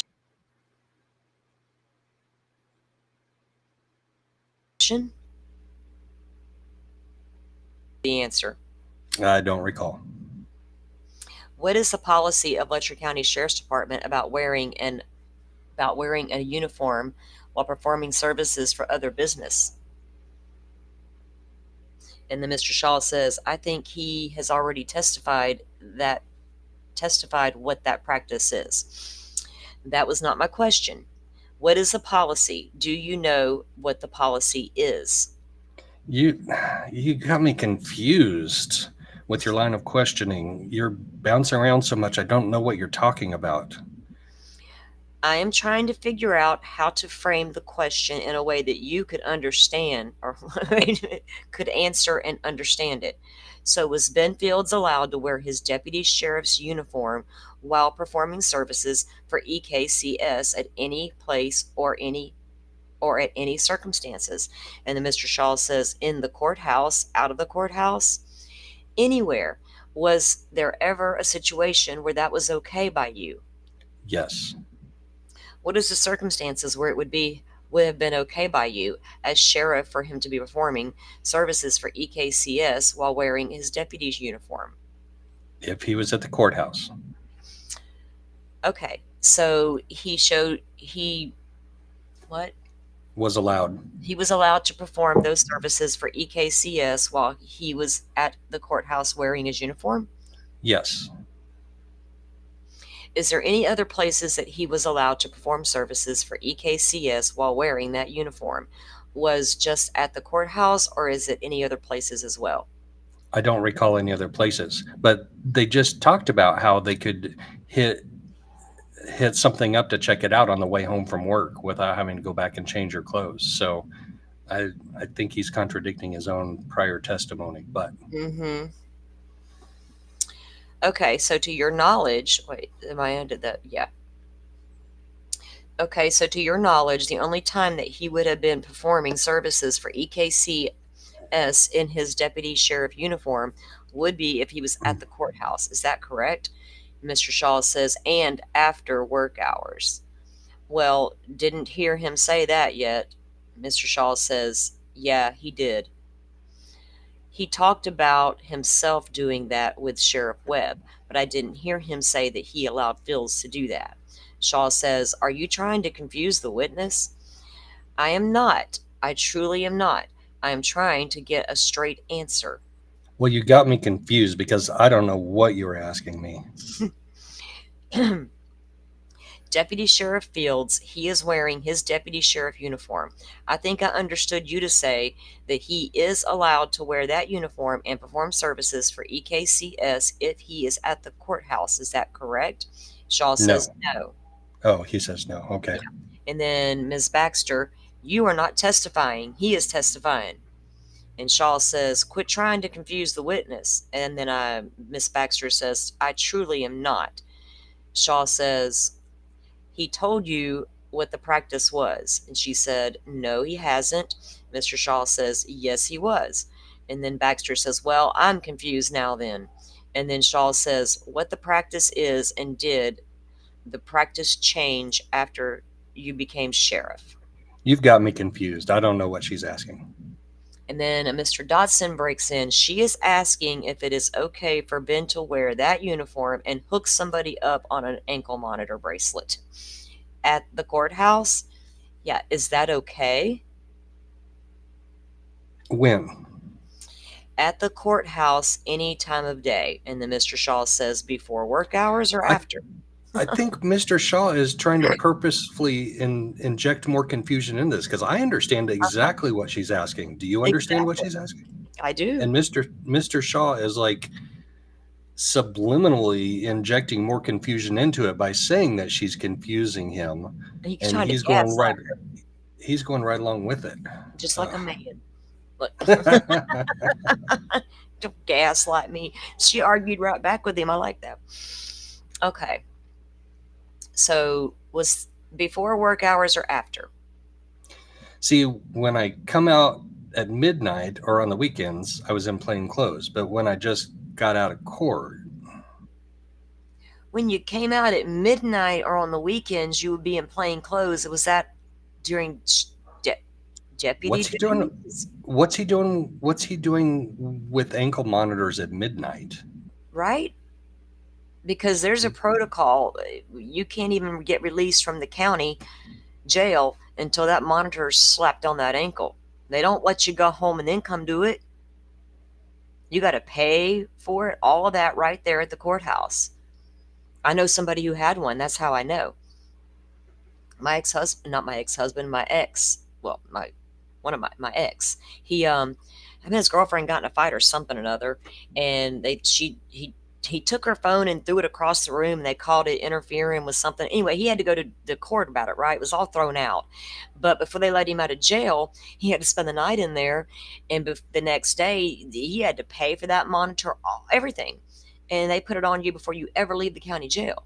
It's not like you get to go home and then take care of it all. That's crazy. But, well, this is Kentucky. They're kind of like Indiana, aren't they? Okay. Line 7. So are you saying it matters what time of day? And then Mr. Dotson, she is not asking you what you did. She was asking what the policy was as to Ben Fields. And then Shaw says, what you would allow Ben to do. Oops, sorry. Okay. I can't allow him to wear the uniform when he is out working for house arrest at any time, just going around and stuff. I don't know what you were asking. Okay, so that was not allowed. I think I heard you say earlier that there were some circumstances where it was allowed, which he did. What would be the circumstances where it was allowed? I think I heard you say if he was at the courthouse and it is right after work hours. Is that accurate? Yeah. Okay, thank you. Sorry. It's okay. I am totally not trying to be sneaky. Liar, liar, you just told on yourself. Liar, liar, pants on fire. I'm just trying to make sure that I understand what you are saying. So aside from those two, to make sure that we have got it in black and white, if it is during his deputy sheriff work hours or if it is immediately thereafter and he's still at the courthouse, it is okay for him to wear the deputy sheriff uniform. Correct? Wait, did we? Yeah, that's your Did we answer. not have a Q? Did we not have a Q in there? I guess so. I think there's supposed to be a Q on Yep. line 3. Line 3 is supposed to be a Q. Okay. I understand what you were saying. So aside from those two, to make sure that we have got it in black and white, if it is during his deputy sheriff work hours or if it is immediately thereafter and is still at the courthouse, it is okay for him to wear the deputy sheriff uniform, correct? Does that mean at all other times it was not allowed? He was not allowed to wear his deputy sheriff uniform and perform services pre-EKCS, like hooking someone up and so forth. I can't see because you've got that little pop-up thing down there. What? Oh, I'm sorry. Well, you're on That's number all right. 15. Yes. Thank you. What about his Letcher County Sheriff Department vehicle? Did Ben Fields have a vehicle from the Sheriff's Department? Yes. Did all of the deputies have vehicles? Not all. How do you decide who gets a vehicle and who doesn't get a vehicle? Well, that had to, something just took place after the flood and stuff and the shortage and stuff. I'm getting ready to look to hiring 2 part-time, and they will probably not have cruisers. I'm assuming some of their cruisers got flooded in a flood. I don't know. Okay, and I will be more specific. Between 2019 and 2021, in that time period before the flood, I believe that all of them had one. you think all of them had one? Okay. Were there any rules about what they were or were not allowed to do with their Sheriff's Department vehicles? Yeah, coming back and forth to work. They would do transports for me. They would serve papers, you know, if they were on their way home and needed to stop at the grocery store or something like that. Could they take the deputy sheriff car on vacation to Florida? No, absolutely not. Why is everybody coming to Florida on vacation? Okay. Could they take the deputy sheriff car out on the weekend on Saturday when they are not working to go to the grocery store and come back home? No, without asking me. Okay. What about these situations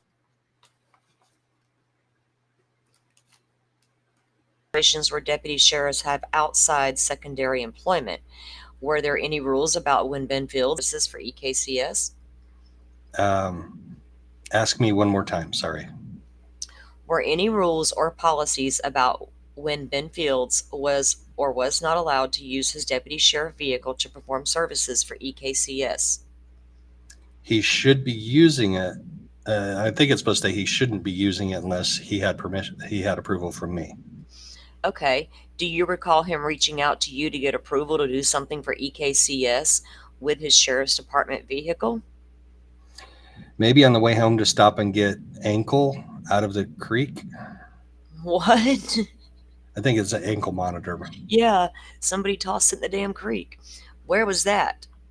Out of like the creek. The GPS, they know where the ankle band is at, the creek. Did you say out of the creek? Yeah, like somebody cuts it off and throws it over the bridge or something. Are you recalling a specific instance or is that just sort of speculation on your part? Can you recall any specific instances where Ben Fields called you up and asked you?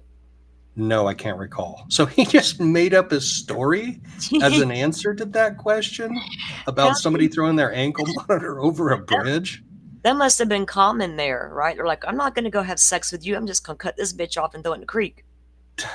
Dude, I have a total different idea of this guy now than I did before we started reading this. Nikki, you're not looking so good. Okay. I mean, no matter what the judge was involved with, he didn't deserve what happened in those chambers, right? I get right. Oh, yeah. I'm not saying that. Yeah, I know you aren't. I know you aren't. And I think we both agree on that. But we kind of wanted to get behind the sheriff a little bit, that maybe he did have some sort of, thing happen or, whatever. It still doesn't justify what he did. But yeah, we got a new outlook on Mr. Stines here. Okay. 8. Where was I at? Number 8, right? Was there ever any instances when Ben Fields was working as sheriff deputy that you told him that he wasn't allowed to use that vehicle or any sheriff's equipment in relation to his job with EKCS? Sorry. Can you recall any time that you told Ben Fields inaudible? Slow down a little bit. Was there ever a time when you told Ben Fields that he wasn't allowed to use your sheriff's deputy's equipment or vehicle? I don't recall. I'm having an episode. Sorry. Oh, God, his encephalitis just kicked in. Baxter says, okay, should we take a break? Let's take a break. Yeah, let's take a break. I think we need to take a break, too. We got all the way down to page 76, people. Lord, have mercy. Wow. This is insane. Isn't it? It's a good read, but damn. A lot more interesting with you reading it with me. Yeah. I enjoyed that for sure. And hopefully that is super crazy. People. We're going to have to call it a day on this one and pick it back up. I'm just sitting here thinking in my head, I don't have anything planned tonight. The grandbaby's not here, so I want to come back tonight and start some of this over again so we can get through it. Joe, you going to go live in the morning? I usually take Monday mornings off, and you usually go on Monday mornings. Yeah. Yep. I think I will. And I'm trying to decide whether to do the Jerry Holman rewatch, whether to start that or to do the cult stuff with Lori Vallow Daybell and Chad Daybell. I'm trying to figure out which one of those is going to be more interesting. Well, they're both going to be interesting, but I wonder if the Holman thing may be a better evening thing because that's what my gut says. Yeah, that's what my gut says. Yeah. Yeah. That'd be cool because if I may go live tomorrow afternoon, guys. Like lately I've been in a zone, and I've got a lot of things squared away around the house, and it's like, I get bored. I want to talk to my friends. I want a true crime. So you never know when I'm going to pop up lately. It won't be just mornings. It depends. I really enjoyed last night though. That was different for me, and it was fun. So if I decide to go live again later this evening, I'll try to get it out there in time for you guys to know. I don't know what Joe's plans are like for this evening yet. So if I don't get back to it this evening, maybe tomorrow afternoon we can pick it back up after Joe's live and everything. So, but we left off on page 76, and we will continue to complete the review of it before we move on to another subject, because I don't like to jump. I don't want to be like they're accusing this lady of jumping all over the place. So I kind of want to, keep it to finish this out. So I appreciate you coming on, Joe, and doing this with me, and you guys hanging out. We've been on since what, 9:30? Yeah, we're just over 4 hours now. Oh wow. Okay. Yeah, we usually do 2.5. Sometimes, but lately, have you noticed we're getting longer and longer? So, oh yeah, thanks Bright Will for coming in, and again, yes, thanks Joe, mods, chat, everyone that's here. If you guys could hit that like button on the way out the door, we would appreciate it. Let me drop Joe's channel link in the chat real quick. Pokemon, are you still here, Forrest? I want to get Joe's link in there again, and I'll link Hillbilly Crime again as well. Like I said, she's the one who shared these documents with me, and I super appreciated it. And I simply just reached out to her because I knew she had them, and she's like, hey, I can send them to you. She's like, no problem. So again, thank you for that. I do appreciate her for doing that, and let's get Joe's channel link in there so that they can sub up to Joe if they're not already. Here we go. Thanks everybody for hanging out with us. Yeah, we appreciate it. We know. Thank you, Forrest, for dropping that. Mrs. worked there too, but I've forgotten what capacity. Okay. Give him a lie detector, V says. All right, guys, we're going to wrap it up for today. And I wrote down, we left off at page 76, so we'll know right where to pick back up at. I had to do this when we were going through all that Stearns discovery. Yes, thank you, Forrest. Because it was just so much. So that was at 800, and the first doc drop I got on Stearns was nearly 900 pages, and we literally took a lot of time to go through all that. But we will finish this out because I want to see where it goes, the line of questioning and what comes out of these documents. So again, appreciate you guys for being here, and I'll let you know when we're going to go live next with the rest of it. All right. Again, have a great afternoon, everyone. Yep. Thanks for coming in, everybody. See you later. Thank you all for watching this here video. Please like and subscribe and follow. Much love from Little Yas to